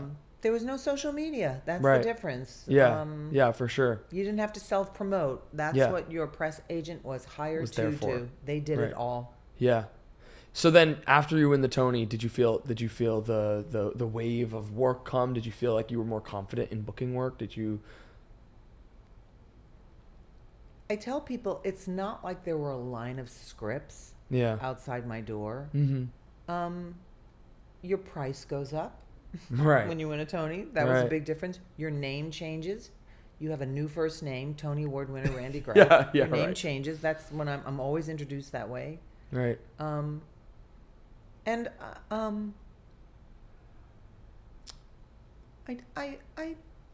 don't remember people banging my door down. Sure. Mm-mm. Sure. I don't remember that. Les Mis was different because Les Mis was cultural. Right. Yeah. Right. So, The next thing that I'm sure you did a lot of like off Broadway stuff and in the interim, but the next big thing that I had on here was Falsettos. Oh yeah. And That's one of my favorites. yeah, tell me about how that came to you, because that was happening all over between all the different versions of it, which with like March of the Falsettos and Falsetto Land. And so when was it proposed to you? When did you find out about it first? I was in on it from the very beginning. Were you? Not March of the Falsettos. Yeah. When they did Falsetto Land, we did a reading through playwrights that I had done as Trina. Mm-hmm. When they put it together and called it Falsettos, I did a reading down at playwrights. So I was really in on it from the beginning. Right. And then when they decided to do it, there was a cast that included the people that went to Broadway, and well, it was mostly the cast that was in the original Falsetto Land went to Broadway. Barb Walsh had done it somewhere else, and they brought her in as Trina. I don't know if I was considered or not, honestly. I think I was doing something else at the time. Sure. When it was time for Barb to leave, they just brought me in. I didn't have to audition or anything. They just brought me in. Gotcha. Talk about originating that part. When did I'm Breaking Down come into it? Oh, yeah. That's the hardest thing I've ever done. The hardest thing I've ever done. Really? Vocally. Really? And because there were no smartphones and there was no texting, I literally had to become a nun because it was so demanding vocally. I wouldn't talk till like 4 p.m. Patty did the same thing, and that's where I got it from. I read an article, a magazine article, where she was talking about how she had to take a vow of silence when she was doing Evita, because that might be the most demanding role for a woman ever. Maybe Trina's next. Really? Wow. Yeah. I don't even think I realized that. It's a lot. Well, because it's all singing. Yeah. Just like Evita is. But it's a lot of mix belting, and my mix wasn't as strong then, actually, as it is now. Oh. It's because my voice has changed. Yeah. So it's a lot stronger now, and I was doing some flipping. I have nothing against switching from chest to head voice teachers out there, as long as you don't sound like you're yodeling. Yeah, right. So I would do some flipping, and Bill didn't like it when girls flipped. He didn't like it. He wanted everything belted or mix belted, but I didn't quite have my mix belt down at that point. So there was some flipping going on for me. He got very angry with me. He got very, very angry with me. And when I went to see the revival, I thought Stephanie Block was fantastic. Yeah, she is. Her eating the banana while she's singing "I'm Breaking." Yeah, she's great. She was so great, and she was flipping. She was flipping it. And I said, "How did you get to do that? How did he let you do that?" Yeah. And she said he didn't like it. He didn't like it. He would yell at me from off stage. He didn't like it, but I had Lapine on my side. See, when I went in, I didn't have Lapine. He was already gone. Yeah. He came in to give me notes, and I was put in by a stage manager. Okay. And really left to my own devices, because all the stage manager did was tell me how to push furniture around. Right. I didn't get any acting notes. I had to find it on my own. Wow. What would you say is the biggest thing that you learned from William Finn?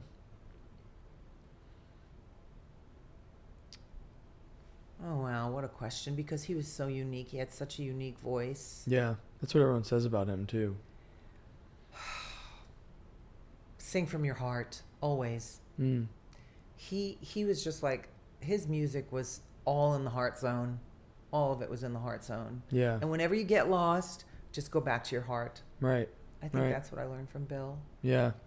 Yeah, and his shows like live on with such with that in mind. I think when I think about A New Brain or I think about Falsettos, it's just like it feels like there's this passion for those shows. You know what I mean? People who know them love them, and there's a lot of fire underneath them. Learning his music was a challenge. Really? Because he didn't write music. He just kind of wrote the chords down and put with the lyrics on a little piece of paper. Oh, and long before Falsettos, he had written a show that I'd done for him called, it wound up being Romance in Hard Times with Chuck Cooper, with Lily, with Lilias White. It was originally called The Soup Kitchen, and it was about Jews during the Depression era. And we did a reading of it upstairs with Bill at the Little Theater where they did Falsetto. So that's when I first met him, when I auditioned for that. And he would have me, we did backers auditions for it. And there's this beautiful song, you would love it. It's a beautiful song called That's Enough for Me. Oh. It's so beautiful. And it's from Romance in Hard Times. You can find it. Yeah. And Lil does a gorgeous version of it. And I used to go to his house, and that was one of the songs that we did at the backers auditions. And he would sing this. And I'm not a great music reader. Like, sure, I know the notes go up and down, and I have a really good ear, but I wouldn't say I'm a sight reader. No. So he just would have chords, and he would play them, and you would read off the lyric sheet. And Michael Starobin did everything for him. Wow, that's funny. That was my introduction into him. It's like Paul McCartney. Like, Paul McCartney doesn't read music at all. You're kidding? No, he talks about that. Like, I don't think John. None of them did. No, they hear it and be like, we know the chords, we know what keys are, but we know what key the song's in, but we don't know how to read music. Yeah. Couldn't tell you. Yeah, it's funny. Let's talk about Laughter on the 23rd Floor. It's funny because just similar to the idea of movies and film and television versus theater, there is like I wouldn't say there still is necessarily, but there is like a play and musical actor thing on Broadway where it's like you don't often see them cross even as much. But I remember like when Jessie Mueller was doing the minutes, people were like, I want to see her sing. And I was like, well, she's doing this actually really profound play and she's great in it. So this was the first play you did on Broadway, but I imagine, was this the first play you did? No, right? Professionally? I had done some regional theater. Okay. Yeah, okay, gotcha. Where I was doing plays. Okay, gotcha. But this is Nathan Lane, John Slattery, J.K. Simmons. You were directed by Jerry Zaks, and you're doing this like romp. And Neil Simon. Yes, Neil Simon. Right, of course. Yeah, right, of course. Hello. But talk to me about how that came to you. An audition through my agent. Oh yeah. I gotta say, I kind of killed it. Yeah? At my audition. Yeah. I was in an acting class at the time with my beloved teacher, Freddie Karaman. I was telling my class, the class that I teach last night, that you're always your most confident when you're studying consistently. And I would go to class twice a week. Wow. And I had the audition during that time, and I was so, not cocky, just quietly confident in the room, risk-taking, because you're doing it in class. Yeah. All the time. And I kind of killed it at the audition. That one happened quickly. Wow. Got a phone call from Manny Eisenberg. Graff, you hit it out of the park. Nice. Oh, nice. You were pulling out all those Carol Burnett chops, So tell me what your favorite part about that experience was, working with Nathan, working with all of them. Yeah. They were the funniest, sexiest guys in New York, working with all of them. Mm-hmm. And Jerry Zaks, he gave me the two most invaluable lessons I have ever learned as an actor. Get to the end of the line and make the positive choice. What does that mean, make the positive choice? Make the positive choice means no self-pity. Make the positive choice means work in the how, not in the why me, poor me. Oh, interesting. Yeah. And get to the end of the line, is that regarding in comedy or in general? In general. Yeah. All those, unless you have a reason for internal pausing. Yeah. And sometimes they're written in and the playwright wants it done that way. Mm-hmm. And for comedy, get to the end of the line, really keeps, throwing that ball back and forth, really keeps the ball in the air. Yeah. Oh, that's interesting. Yeah, because I think comedy, people who are, privy to music are much more, are stronger. It's musical. Because it's so musical. Yeah. And you are playing with the audience. Did you find that because you're doing this big farce, did you find... I guess I want to talk about spontaneity. Like, how much are you finding within every show, and how much are you like, oh, I'm going to change this beat tonight, or I'm going to figure out a way to get a laugh here, or something like that? When we get to Mr. Saturday Night, I'll really talk about spontaneity, because Billy was all about that, all really? about improvisation. Because the timing was so set in order to land jokes, there wasn't a lot of spontaneity. And we were directed within an inch of our lives. And when to his credit, when Jerry Zaks came back after a month, he came into my dressing room. He said, "You know what? I think I pushed you guys too hard. It's nice and settled and exactly where it needs to be right now after a month of playing it." Oh, wow. Yeah, it was a little too fast. He pushed us a little too fast. Yeah. Because I even had that feedback from friends who came. Why are you talking so fast and why are you talking so loud? Oh, interesting. Well, the whole idea of faster, funnier, or faster, louder, funnier. But it's settled. And every show, not just that, but every show just needs to breathe. It needs that first month to breathe. Yeah. Yeah. Interesting. Moon Over Buffalo, you get to do a show with Carol Burnett. Did you get to tell her the things that you just mentioned about? You did. Yes, I did. And I got to have dinner with her in California because we have good mutual friends. Uh-huh. So when I first met her, she's so disarming and so down to earth and so graceful. She's the greatest star in the world. She truly is. Yeah. And when I met her, I wasn't nervous at all. Wow. We were talking about the food. Yeah. Wow. It was it was just so easy. And this was her return to the stage from like years off. Yes. Was she nervous? Mm-hmm. Yeah. Oh, interesting. Yeah. And you said you were playing her daughter. Her and Phil Bosco's daughter. Yeah. Was the show a comedy? I didn't. That was a farce. That was a farce too. Laughter wasn't a farce. Wasn't as much of it. It was a real moment in the writers' room. It was like a slice of life in the writers' room. Sure. But we when we got. Yeah, the doors were slamming. We were doing a farce. Oh, cool. Oh, that's awesome. I'm sure that. How did this sounds like a silly question, but the audience reaction to Carol. I mean, like Screaming. She probably had them in the pocket. Did you see the documentary? No, I wanted to watch it. Moon Over Broadway. Yeah. It's like essential viewing for anyone in this business. Yeah. It is. Really? Yeah, you can watch it on YouTube. What did the documentary cover? Everything. Really? First day of rehearsal till the end. Oh, wow. By Pennebaker, who did the company documentary, the famous company documentary, The War Room with Bill Clinton. Oh, wow. Bob Dylan's the documentary about Bob Dylan. It's not Look Back in Anger. That's the play. Yeah, I'm not sure. Very famous Bob Dylan. Someone Google it. Look it up. Very famous Bob Dylan. That was his first big film. So he's an award-winning documentarian. Wow. Oh, I didn't realize that. He passed away. So there was a lot of press behind the show. Oh yeah. There was a lot of. It's all in the documentary. Oh, okay. Interesting. Lots of press. Yeah. Yeah. Oh wow, that's exciting. That's interesting. No Direction Home? What'd you say it's called? No Direction Home? No Direction Home. By Pennebaker. Pennebaker documentary on Bob Dylan. Penne. Don't Look Back. Don't look back. Don't look back. Don't Bob look Dylan back. documentary. Look back in Don't anger. look back. Don't look back. Don't look back. Yeah. What would you say is the biggest thing you took away from working with Carol, or like you learned from Carol? There was a moment where I was in comedy hell. I just had lost my timing, and there was a joke that was not landing for a couple of nights, and I went to Carol, the goddess of comedy, and said, "Why is this joke not landing? Why is it not landing?" And she said, "What's happening before? If what's happening before is not true, then it's not gonna land. It's like set up joke, set up joke, set up joke."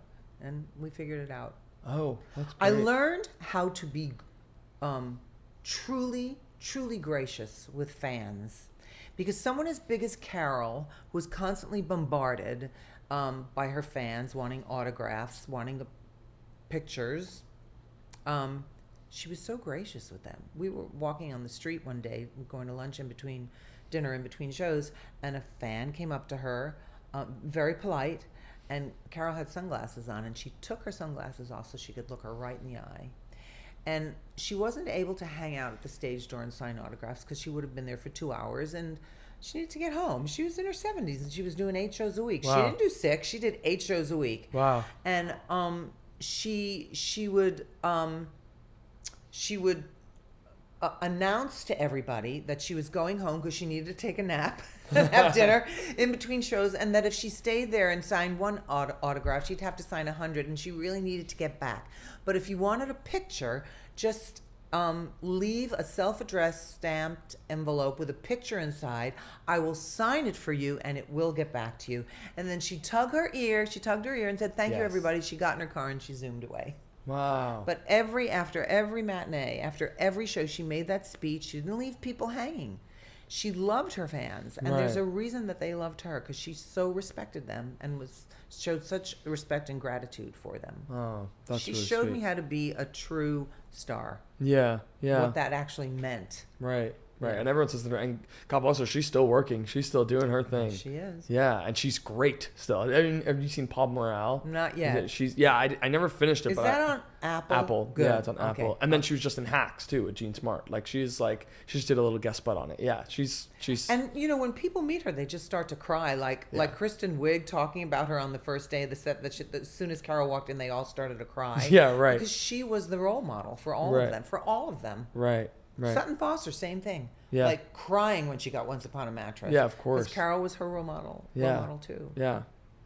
A class act.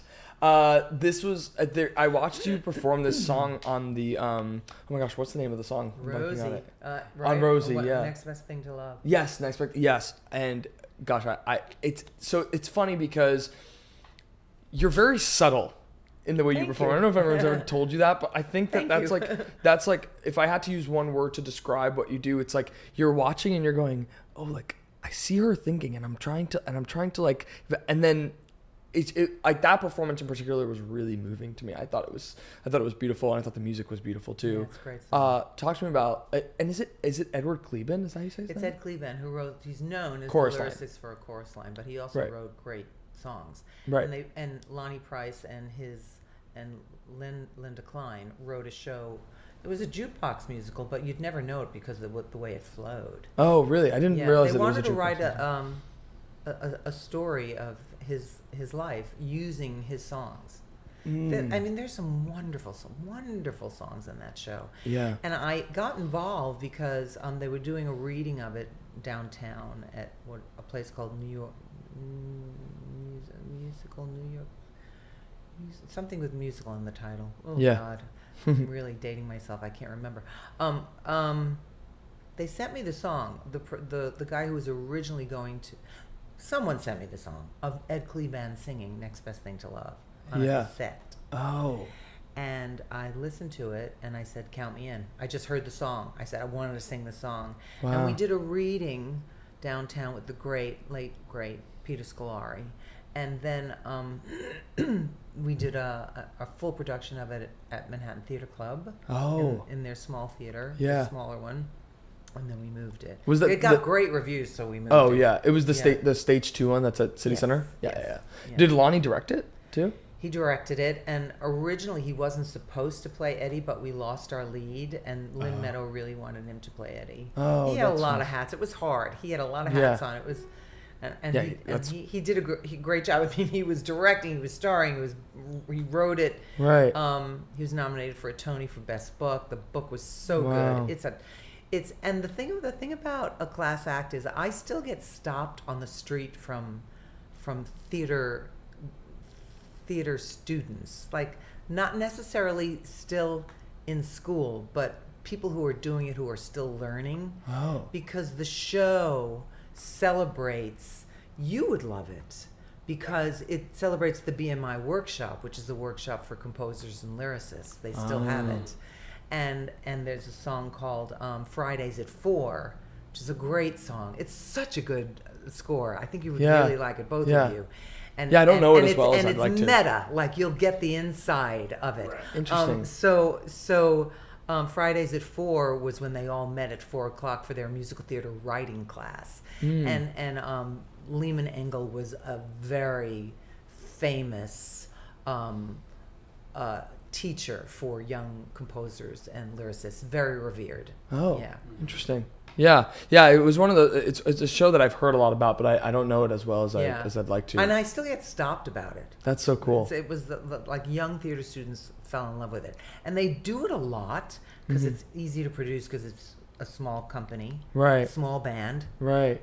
Yeah, interesting. Yeah, that performance. If I highly recommend that performance on Rosie. I thought it was just like beautiful. Thank you.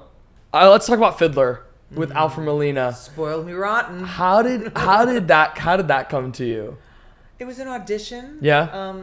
And I came full circle. I played Seidel, then I played Golda. Yeah. And you know, when I talk about Fiddler, I have to talk about Alfred Molina, Fred, as all of his friends call him, because he truly spoiled me. I will never have a leading man as good as him. Really?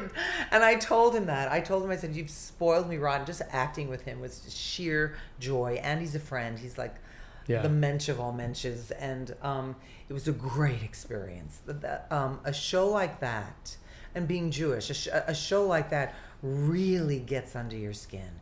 And I have a friend now who's playing Tevye, and I said to him, Danny, this is gonna get under your skin. You're not gonna forget this one, and it does. And it's a perfect musical. Yeah. And you don't have to be Jewish. It's about family. It's about tradition. It's about letting go of your kids, you know, and wanting to protect them. It's completely universal. And it was a huge hit. It ran for years. And the first, I'll just give you a little background, then I'll give you my experience with it. But a little, the first international production was in Japan. And the Japanese producer said to Joe Stein, the book writer, the book is brilliant. It is. It doesn't have an ounce of fat on it. It is brilliant. And the Japanese producer said, how did you do this in America? It's so Japanese. Because it was completely... Wow. It was completely universal. Wow. Especially with Tevye and his daughters, how the Japanese producer said, this is Japanese. He can't let go of his daughters. And he's protective of his daughters.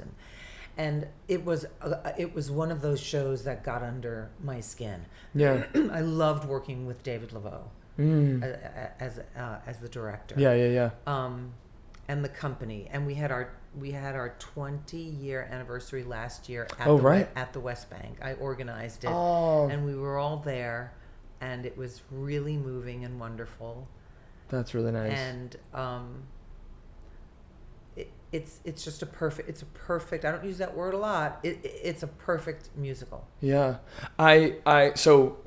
a community theater just did it on Staten Island. I want to shout out, Charlie Siedenberg, right? Mm-hmm. Yeah, so Charlie Siedenberg produced it, and it was his first time producing, and he just produced a community theater production of it. That was the one that I was talking about with Ed, Ed was in it, and a bunch of Staten Island theater veterans, and it's funny because I've seen it. I saw the Danny Bursty one. I've seen the movie. Movie. I saw Yidfid, which I also thought was incredible. Yidfid, that's what they call it. Yeah. Oh my gosh. Like it was. I thought it was incredible. That was incredible. And Jackie Hoffman, I'll never forget that performance too. But it's one of those that for some reason, because I guess I saw Yidfid before the pandemic. It's been a while, and seeing it, I saw it twice because our sister was in it, and it was like I was like, this musical feels like it was just written, and it was written decades ago. And it feels like it was written, I think, 1964 or 62. Yeah, and what the opening number really does, you're talking about with the Japanese, it made me think what the opening number really does is also, despite the fact of being amazing, it also is telling the audience, you're not in America anymore. It's like, guys, this is what we do. I know this is sure. That's why I can definitely see what you're saying about Japanese. It's like, how is it? Because the show this is what we do, and as you end it, you go, oh, I'm relating to this. Now this is my family. It starts to feel like my tradition. Yeah. It was done in every country, all over the world. It totally could be. Yeah. And it makes sense. It still is. And still is. And it's a big favorite. Well, it's pretty unreal how, like, the comedy in it was so funny. And then, too, like, there were Irish people in the audience, Hispanic people, Black people. And they were Italians, like, and they were resonating with it in their own way. Yeah. And like I said, it's for the 60s, it's a period piece, obviously, but which is now like, almost 100 years, approximately 100 years since when it takes place, but it feels still so almost more prevalent now because of the way that like tradition is tradition is just like something that we veer off of a lot. There's a lot of like progression, I think, in our time now. Yeah. And so the rooting it back in tradition, I think is super interesting. And also because this was 2004, I imagine there was something about it that felt cozy post 9/11 too. I don't know if that was something, but it just, like, when I noticed, it was like, oh, 2004, it feels like something about it feels like Fiddler feels like a warm hug in certain respects. It is a warm hug, and I didn't think about it in relation to 9/11. There were shows that were directly off of 9/11, like Mamma Mia, yeah. But the thing about Fiddler is, when we were done at our one of our previews, it was like right around the holidays, around Christmas time, and David just did this incredible staging of the exodus of all of us leaving the shtetls, and you can hear out in the audience, someone yelled out, "Thank you." Wow. Yeah, it had that kind of effect. And I remember, I remember the last scene between me and Fred, where we were talking about leaving and that we were all together, and I said not all, because Chava wasn't with us, and he snapped back at me with something in character, and there was a little boy, and I was on the floor folding clothes. There was a little boy who said to him, to Tevye, said, "Don't be mean." Like these, and to see full families come, like that little boy, and it's for everybody. Yeah, it is. We took my grandmother. It'll be here long after we're gone. Yeah, no, it's true. It's true. That's a blessing. Yeah, and we're part Jewish, and we took my grandmother to go see it for my mom's birthday at the Yiddish one. Well, we took your birthday. We saw the Danny Burstein one, and then yeah, right, and then the Yiddish one we took my grandmother to see, and my mom. We get to the end, and my mom is like, crying during the Exodus and my grandmother looks at her and like hits her and goes, "What are you crying for?" And my mom's like, "That's sad." And my grandmother goes, "It's not. At least they made it." And it was something that like I think about all the time still. They got out. Yeah, it was my grandmother's born 1943, so it's like right in the thick of it. But it's something that I think about a lot. That reaction to it, I think about a lot. Act 2 feels like, in retrospect, like, oh yeah, it's a tragedy, but nobody really dies. It's still a 60s musical as well, where it's not even like a West Side Story where someone's on the floor dying, almost raped. No, it's more of the tone makes you feel like, oh, this is tragic. Whatever, we're not seeing it. It was Because we know from history what's about to happen. Exactly. What's about to happen to Perchik and Huddle and everyone who's and Chava and everyone who's left behind. They don't make it. I'm sure they don't make it. Right. Maybe less is more than that. Yeah. Talk about "Do You Love Me," because that song, and getting the chance to do that song with Alfred Molina, who really is one of our greatest. We saw him recently on Cavagna, and he was incredible in that too. Yeah, he was great. And I do the monologue. Actually, Michelle gave it to me. The monologue from Red. That's like that's the one I did to get into college, and I still do it because it's so good. Yeah. So I've watched him in that. He's my favorite actor. Yeah. Yeah, he's brilliant. Talk to me about doing that number with it, and what I really want to talk about with that number is the realization that's happening within the song, if that makes sense. We had a very special version. You can actually, it's on YouTube if you ever want to watch our production. We had a very special version of "Do You Love Me," and it was actually something that they kept in for the Danny Burstein version, because Sheldon, he was still alive. Right. But we found something. I found something in rehearsal. Our "Do You Love Me" was not sentimental at all. Right. It's just what we found together. Right. It was just a moment. I had to take off, from my chores. He had to take off from his chores, and we were having a conversation. We never came together. We were always on separate sides of the stage. And when I said, the famous line, "It doesn't change a thing," I, in the moment, just spontaneously went, "It doesn't change a thing." And there were other actors from the company in the room and David Laveau just lost it, and we kept it in. And Fred was totally in the moment with me, and when I said "It doesn't change a thing," he went like this. So and David said to me, "I'm so glad," and then I just walked off stage, and he walked off stage, and David said, "Thank you. I didn't know how I was going to get you off stage." So it was completely organic. Yeah. That's my takeaway from, it'll always be my takeaway from "Do You Love Me," is the lack of sentiment, but that you knew that bug each other a lot. Well, that's the thing. That's the thing about that number that I think is so clever is exactly that. I've only known it to be like that. So maybe that is, through the Danny Burstein version that came. But I've only known it to be that. So when I see other versions of it, I get a little perplexed because in my head, it's sentimental. They're usually sitting on a bench. It doesn't change. It's very obvious, you right? know? And I didn't know I was going to do that. It just happened. Yeah. Well, if you ask my grandmother if she loved any of her husbands, she would look at you like you were crazy. And if you ask my great grandmother who got married at 14 or 16, through arranged marriage in that same way, they would never even entertain that idea. So that's the only thing I associate with that number, and that's why I think that number is so authentic. Yeah. It's meant not to be sentimental. Sure. Do I what? It's meant not to be sentimental.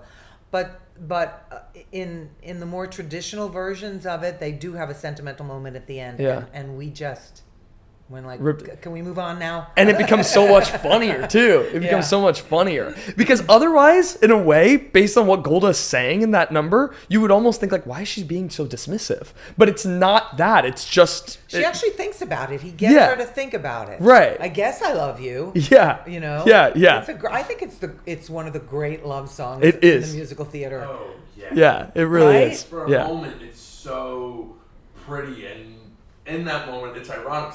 Especially I was backstage when they did it, so I'm hearing them do it. Wow, I'm hearing the full orchestra. Like, Jesus, this song is fantastic. It is. And I'm hearing the audience laugh, like, oh, right, it's ironic. That's right. Right. And actually, Donna was the musical director for that production. Donna D'Amelio, yeah. So I'm gonna do a big old leap into Mr. Saturday Night.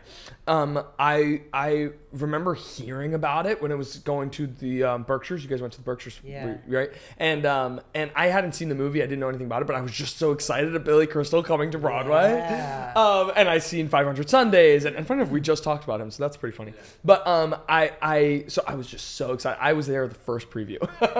I saw the first preview. I bought tickets early. It was a mess. It got so much better. I have to say the thing about Billy Crystal and Lowell Gans and Babalu Mandel, the writers, they came from television and film. And I said, and we did so much work in Barrington with the help of John Rando and Amanda Green and Jason Robert Brown. Right. And those guys learned how to do the hardest thing in a musical. They learned how to write a book for a musical because the book for that musical was so funny. It was so solid and so good. And I said to Billy, my hat is off. It's off to the three of you. Like, you did the hardest thing. You got it right. You got the hardest thing right. Yeah. Because they worked so hard. Yeah. Well, how did you first hear about it? Because you were teaching at the time you mentioned. Yeah, I was teaching at MSM. I got asked to do a reading, and I emailed Jason, and I said, I want to see you. I want you to hear me sing because I don't sing the way you think I sing anymore. And I wanted him to know that. Like, I became much less of a heavy chest belter and more of a mixer, and to save my voice. Oh, sure. And I sang for him, and he said, "It's good, strong." So I just wanted to make sure that was cool. And then we did a reading, and after the reading, I went back. I was teaching the following after the summer, and I got a call from John Rando saying, Billy wants to keep looking for your role. And I didn't get upset because I was teaching and I had a life and I was happy. And my reaction was, okay, do what you need to do. And they looked and they looked and they looked and they came back to me. So I was in a really good negotiating position. I'll tell you that much. Yeah, right. Well, had you worked with Jason or Billy or any of them before? I had never worked with Jason. It was a bucket list thing for me to work with Jason Robert Brown before I retire. And I had never worked with Billy. And talk about being starstruck. I have to say the first time I met him in rehearsal, I was shaking. Really? My lip was quivering. Yeah. I was nervous about working with him. And once we got into the work, that went away. The wonderful thing about him is that, he's a comic genius. Yeah. But he's incredibly collaborative about the work. And I had seen some things in the script that I felt Elaine, the character I played, would never do or never say. And I talked to him about it, and he went, "You're right. You're right. You're right. That's something I would say. That's something, Buddy would say. Not something you would say." And we had a really great conversation about it. And he said to me, "Just put your thoughts down in an email and send it to me." And that's the first time that's ever happened with a writer before. And I did. And I saw my stuff, what I gave to him, and versions of what I gave to him in the script. Wow. So he was wildly collaborative. Wow. And I loved, the stage manager didn't like it so much, but he was very improvisational on stage. And there were parts that were written in, especially when he was doing his stand-up in the Borscht Belt stand-up section, where that were improvisational. But sometimes within the scene work, he would throw a line in, and I loved it because I just loved being caught off guard. We had a really good working relationship on stage. Yeah, I'm sure. Well, so here's the thing. I went to the first preview and I was really excited about this show. And Shoshana too. Gosh, she's incredible. And gosh, what's her song called? Is it called Take a Break? Take a Chance. Take a Chance. Great song. Yeah. And that's another one. Like, I'm surprised a lot more people. Why aren't the girls singing that song? Yeah. When I said to both Jason and Amanda, I said, "This is the song I'm going to be coaching in my classes. Yeah. This is the song, and I don't understand why they're not bringing that song in." Yeah. Maybe because it's hard to cut and they're only allowed to do 16 bars. Yeah. It is because it's a real story song. So it is. I think it's because it's hard to cut. But it's a great. I'm surprised I don't see it in more cabarets too. It's a great song. Great song. And she killed it. She was great in that show. Yeah. But what was I getting at? Oh, the first preview. So I went with my now girlfriend, and we were like really excited about it. Obviously, it's a packed crowd, and for some reason, the laughs are like falling flat, and I didn't understand what was happening because there was moments where I was like, "Oh, this is." And I guess it might have been a rhythm thing, or maybe it was just that night, or older crowd. I don't know what it was exactly, but there were moments where he's doing the whole beginning, like "I'm here to bring a little joy," that whole moment, and he's meant to be doing it at a nursing home. Like, that was like the idea. Yes. And there were moments where it felt like he was, because nobody was laughing. And I was like, what is happening? And I guess talk to me about finding the comedy, finding the jokes, and what worked and what didn't throughout that show. Well, you don't want to blame an audience. Sure.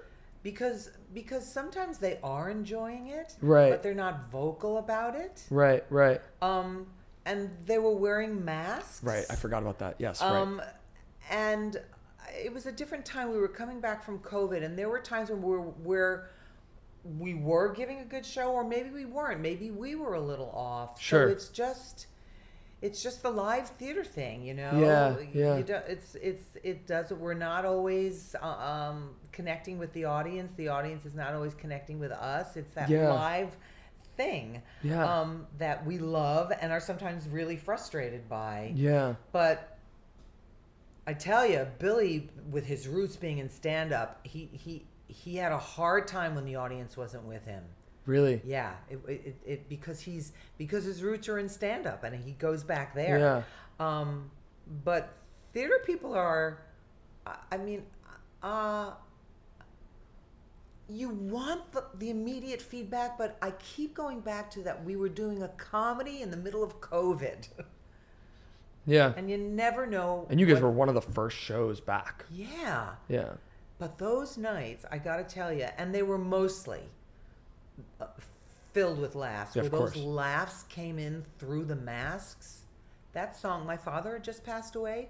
That show was my medicine. Really? It just got me through. Yeah. It totally got me through. Yeah, I'm sure. And through that time, that was like, it was just a rough time. Yes. Like I said, you guys were like these, like, I guess, was that the first? We were one of the first that came back. I think it was the first. And it was hard because Billy was out with COVID for 2 weeks. He Oh, didn't have wow. a standby. Wow. Yeah, I would imagine. No, who would have come? Right, sure. Really. So Yeah. we shut down. Wow. Remember when Music Man shut down? Yeah, that whole He was Christmas out? period, and that's right. He It was out for a minute or hard. something. Was it out, was yeah. hard to survive. Yeah. Did you see the movie before? And did you know the movie? Oh, I knew it well. You did. And I knew David Paymer and I did Grease together. Oh, really? We were pals. Wow.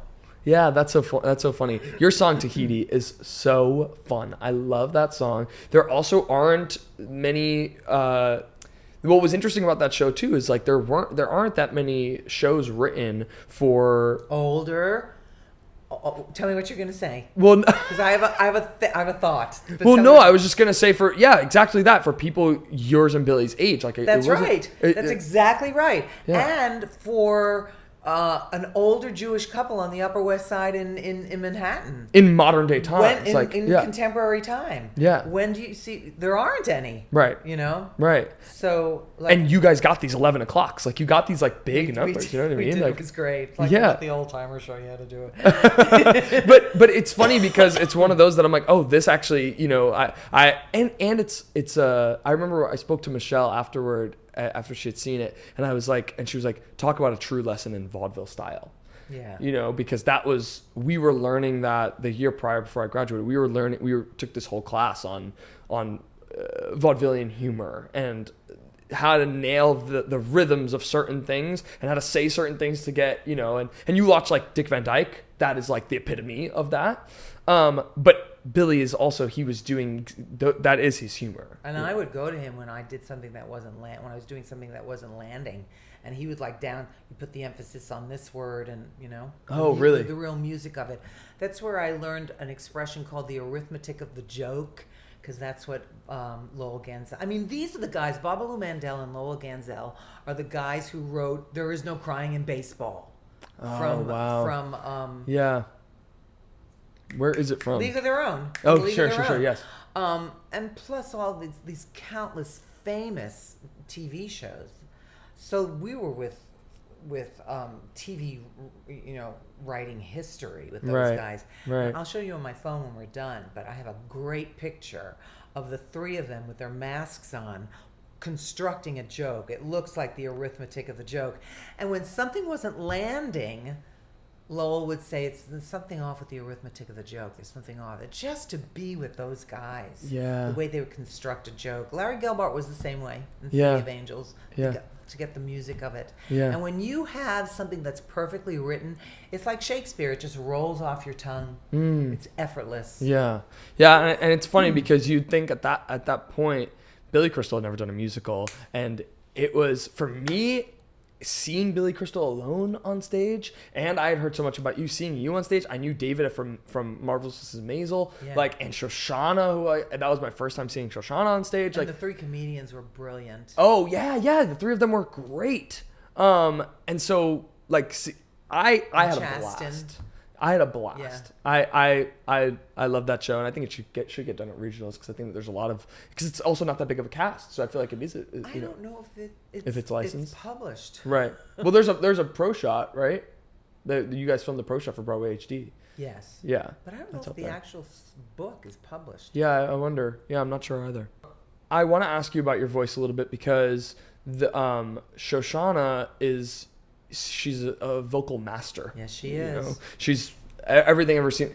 I have a friend who has this some bootleg, I don't know how he got it, of her on her last night of Wicked doing this monstrous thing during Defying Gravity, and she's so on YouTube. Oh, is it? Okay, because it was I was blown away, and then I saw her in Hell's Kitchen too. I'm like, gosh, she's insane.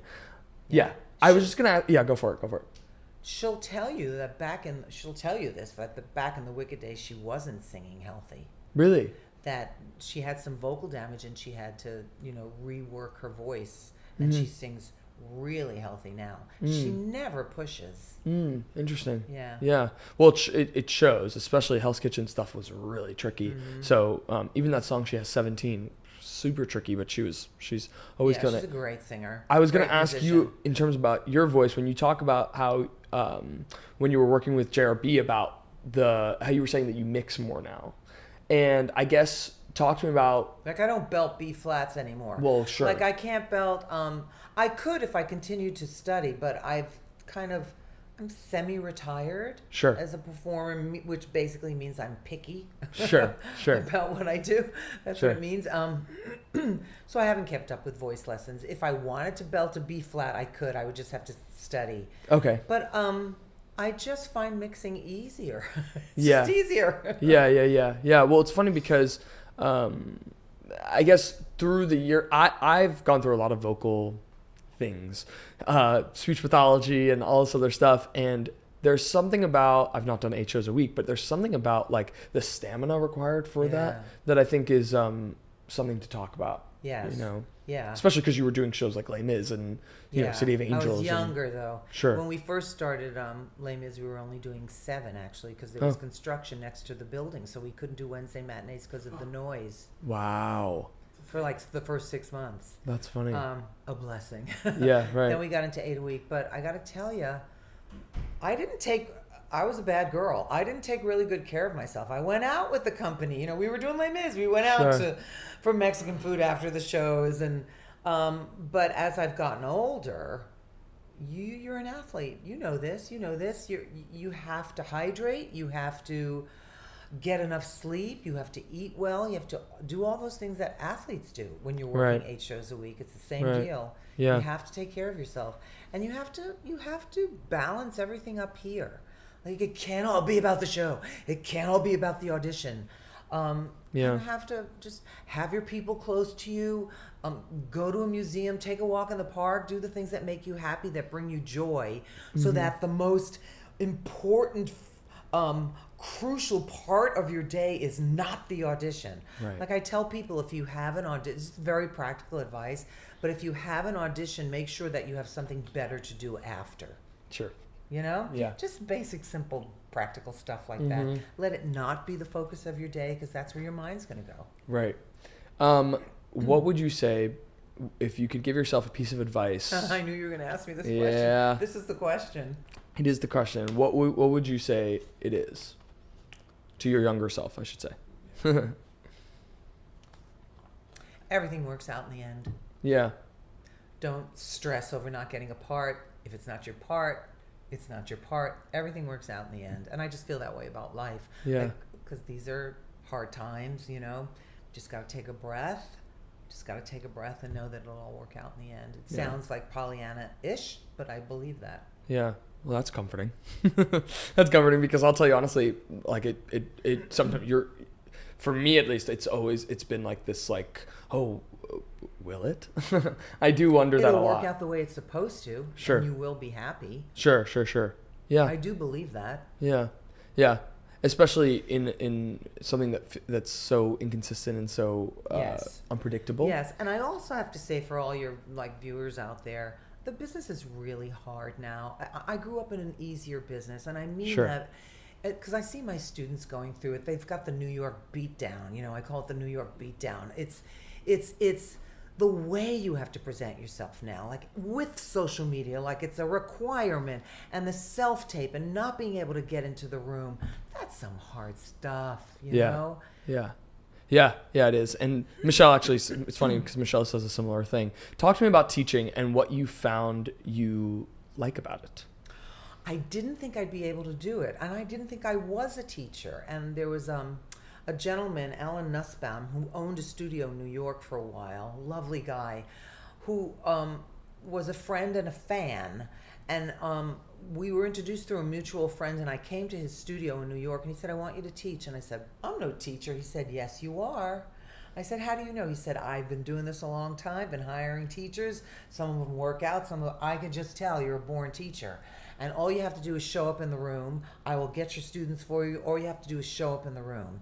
And what happened to me the first time I started teaching, I did a master class, and I realized, my God, I know a lot. And I'm able to see it when it's in front of me. And all my teachers and all my directors started talking through me. I was quoting Jerry Zaks. I was quoting Freddie Karaman. I was quoting my voice teachers. They all started just moving through me. And I discovered that I had the gift of clarity, that when I saw something that wasn't truthful, there was a way for me to communicate with my student so that they could understand it. And I also learned that the less you say as a teacher, and I'm still learning this, the less you say as a teacher, the better, because it should always come from the student. It should always come from you.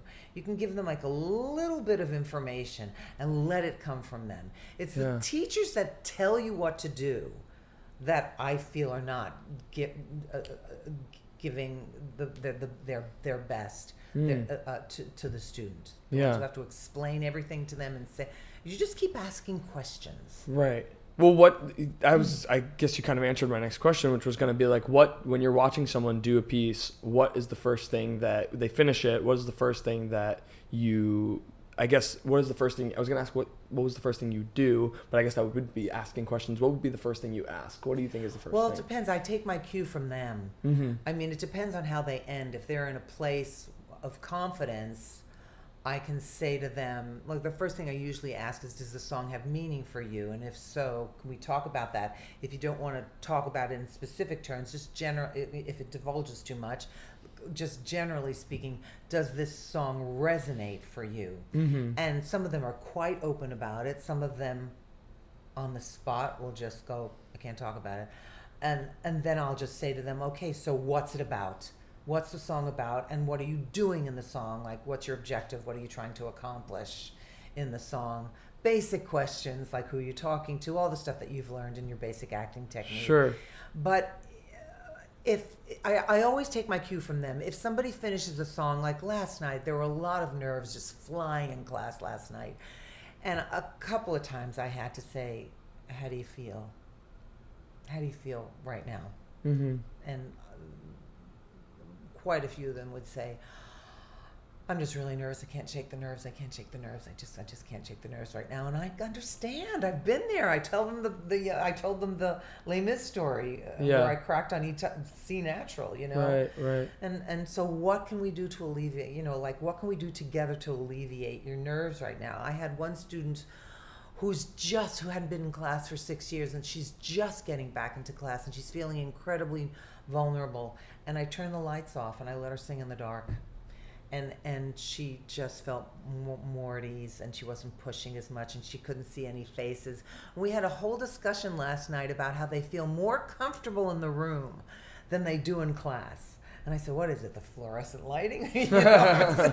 But they just feel like they said, I know it's not true because I love everybody in this room, but it's the feeling of getting feedback from people and comparing myself to other people. And I've been doing this for almost 50 years. That inner critic that's like always, it may never go away. It may never go away. And you just have to make peace with that. Yeah. I had a great voice teacher, Alex Corey, who said to me, just know that all that stuff, that chatter in your head, that sense of comparing yourself all the time, it may never go away. But know that it won't get in your way of doing your work. There are exceptions to that. The Les Mis story is one of them. There are times when you just short circuit. Yeah. I've short circuited in the room, but I'm at an advantage because I have a reputation. So if I short circuit in a room, someone knows that I'm short circuiting in the room. Right. I think it's harder when you're coming up and you short circuit in the room. But I have to tell you, and you've heard this before, and Mary will talk to you about this, that the people behind the desk are so smart. Yeah. And they want you to do well. Right. And they know when someone trained is standing before them. Mm-hmm. They hear it as soon as you open your mouth and get those first few bars out. Right. And they know when someone's nerves are getting in the way. Yeah. They're aware of that, and they take that into account. Yeah. Yeah. It's interesting, and it's a testament to how good these not rules but guidelines are. What you said reminded me of it. Sondheim's biggest rules, and you mentioned two of them, where less is more. Where you were saying is you don't have to, if you could say it in 4 words, you don't need to say it in 7 to the kids. Mm. And what you were saying about the teachers, how the other teachers tell you what you should do, or that's a wrong choice, and its content dictates form. And he says that for lyrics. It's the same thing with pretty much any aspect of art. If you're going for what's justified, the ugly choice could be the right one. That's right. And we used to get notes. We used to get notes in from Trevor and John when we were doing Les Mis. like you could make a certain choice, right? I mean, the point is to make a specific, bold choice, to never play it safe. And the note that, and they were so diplomatic in the way they would say it. They would say, "We understand that choice. That's a good choice. For us, it's not the clearest way to tell the story." And I always loved getting that note. Yeah. Like I feel that choice, you know. But when you go in the audition room, and especially when you're not getting direction with self-tapes, you just make a choice. You just have to make a choice, but make it a strong, specific, personal, bold choice. Don't play it safe. Yeah. It's better make the choice that doesn't even at least they'll see you. And Mary's better. I mean, I'm talking about this from being on the other end, and from what I've learned from being an actor, and what's boring and what's interesting, what makes them lean in and what makes them like. Yeah. It's a bold choice. Yeah. Not saying being big and loud, you know what I mean. Right. Yeah. Make a very specific choice with a very specific point of view. That's what's going to get interest. Yeah. And to allow for some that you don't have to set everything within an inch of its life. You shouldn't plan something within an inch of its life. You should allow for some spontaneity in the room. Mm-hmm. That's something very challenging for me to work on with my students, is allowing for spontaneity in the room, because they feel out of control when that happens. But when you have a spontaneous moment in an audition room, they eat it up. They love it. Yeah. Because you come out. Yeah. They see the real you. I heard this thing, and I want to know what you think of it. Is like because I like that idea a lot, about the idea of like trying something, or like there came a point in my auditioning, because I was auditioning for so long and doing so many, that to excite myself about going, I kind of faced the opposite problem, where to excite myself for the audition so that it didn't become rote, that I would give myself one thing to change. So I would give myself like, you know what, try this today, see if it works, kind of thing. But then I heard someone say to me that and this wasn't someone behind the table, this was just someone who, like a coach that I was going to, who had said like, the issue is that you're trying something and you're not presenting it. And I didn't know how to feel about that. Right. I guess, tell me what you think about that. Well, presenting, we never want to present, because that becomes performative and phony baloney, you know? Sure. You don't even have to know what it is. You don't even have to know what the new thing is going in. Yeah. I think if you just say to yourself, just forget everything I've worked on. That doesn't mean you throw out everything. Like, you know where you start. You know what that moment before is. You know where you start. And you kind of know where you're winding up at the end, where the resolve is at the end. Just say to yourself, I'm going to play. Yeah. In between. I'm just gonna play in between and just see where it takes me. Right. Or right before you go, and you can decide, I'm gonna sing to my mother instead of my best friend, because that'll change it up like that. The person you're singing to, change it up like that. But there are so many young actors who are so afraid of being spontaneous. Yeah. And it's something that needs to be learned. You have to practice it. You got to practice it. Yeah. What's interesting, what you're saying about that is when you get your brain out of it a little bit. Because in the beginning, you learn the technique is getting you toward the emotion, towards the truth, because it seems to be something that's a roadblock in your way. You get in your own way. It's just getting yourself out of the way, and then after that, you just keep clearing the fog. I was watching Lord of the Rings 2, and I find myself 3 hours in. I started the movie laying down. I had a tired day, whatever. I find myself standing up. I'm like, how did I...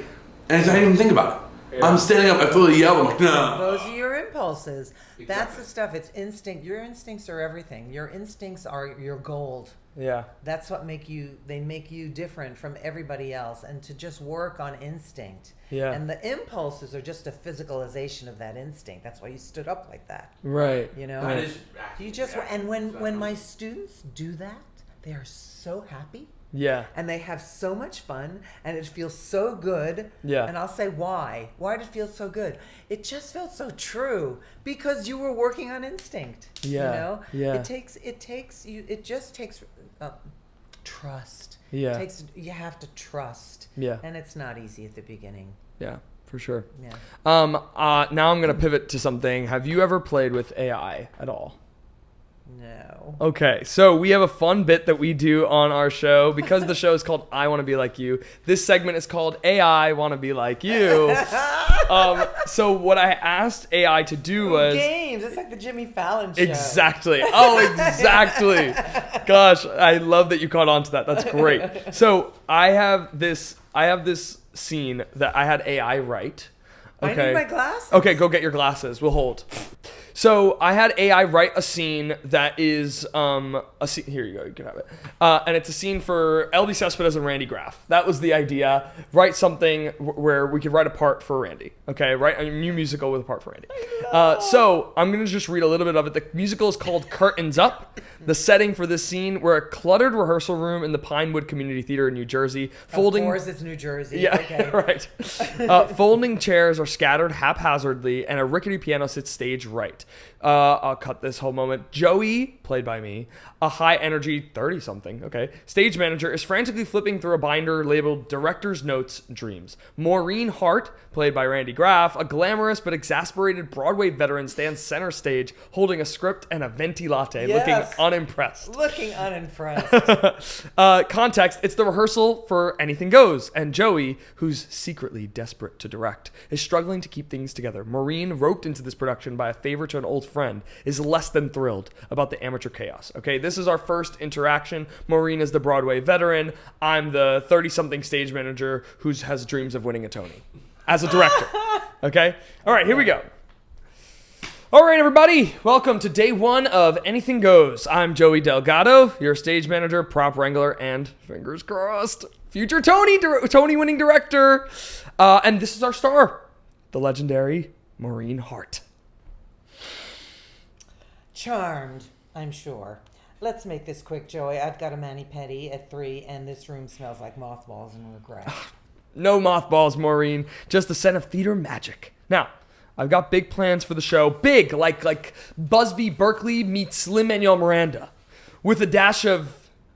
Oops, wrong page. A dash of chaos. Look, kid, I've done Cats, Gypsy, and a Sondheim flop. That shall not be named. I don't need your Pinterest vision board. Just tell me where to stand and who to dazzle. Right. Okay, let's start with You're the Top. You're Reno Sweeney, sassy nightclub singer, and I'm thinking we lean into the glamour, maybe add a little pizzazz. Joey, I invented pizzazz. I was dazzling audiences while you were still in diapers. Actually, with that energy, you might still be. Good one, Maureen. But seriously, I've got ideas. Like what if Reno enters on a skateboard? Or we project disco lights during the tap break? Picture it. Picture this. A stage manager who sticks to stage managing. I'm here to sing, not to dodge props in a community theater fever dream. Now, can we rehearse, or are we staging the Joey Delgado Variety Hour? Oh, Variety Hour. That's not a bad idea. Kidding. We'll rehearse. But Maureen, you gotta admit, we've both been here for the same thing, to make this show unforgettable. Want to warm up with a song? Just you and me, no pressure? Fine, one song. But if you try to choreograph me into a conga line, I'm out. What's the vibe? Something to get us in sync. A little number I wrote in my head at 2 a.m. It's called Keep the Show On. Ready? Born ready. Hit it, dreamer. There it is. La, la, That's la. AI Want to Be Like You. Thanks so much for playing there. Thanks, guys. We have 2 more things real quick, and we are all wrapped up. We do a manifestation every time for a dream guest. We want you to manifest a dream guest for us to be sitting in this chair. You are a dream guest in and of itself. Honestly, we've been talking a lot about this episode, and we've really looking forward to it. Have looked forward to it. But we want you to manifest anyone. We've gotten actually Carol Burnett, Jonathan Graff. We've gotten all these dream guests that we're manifesting to come on and trying to reach out to get on as well. So it could be anyone. I have to be a stage star. It could be anyone. Anyone. It could be anyone. Oh my God, this is a hard question. Anyone living, of course. Anyone living.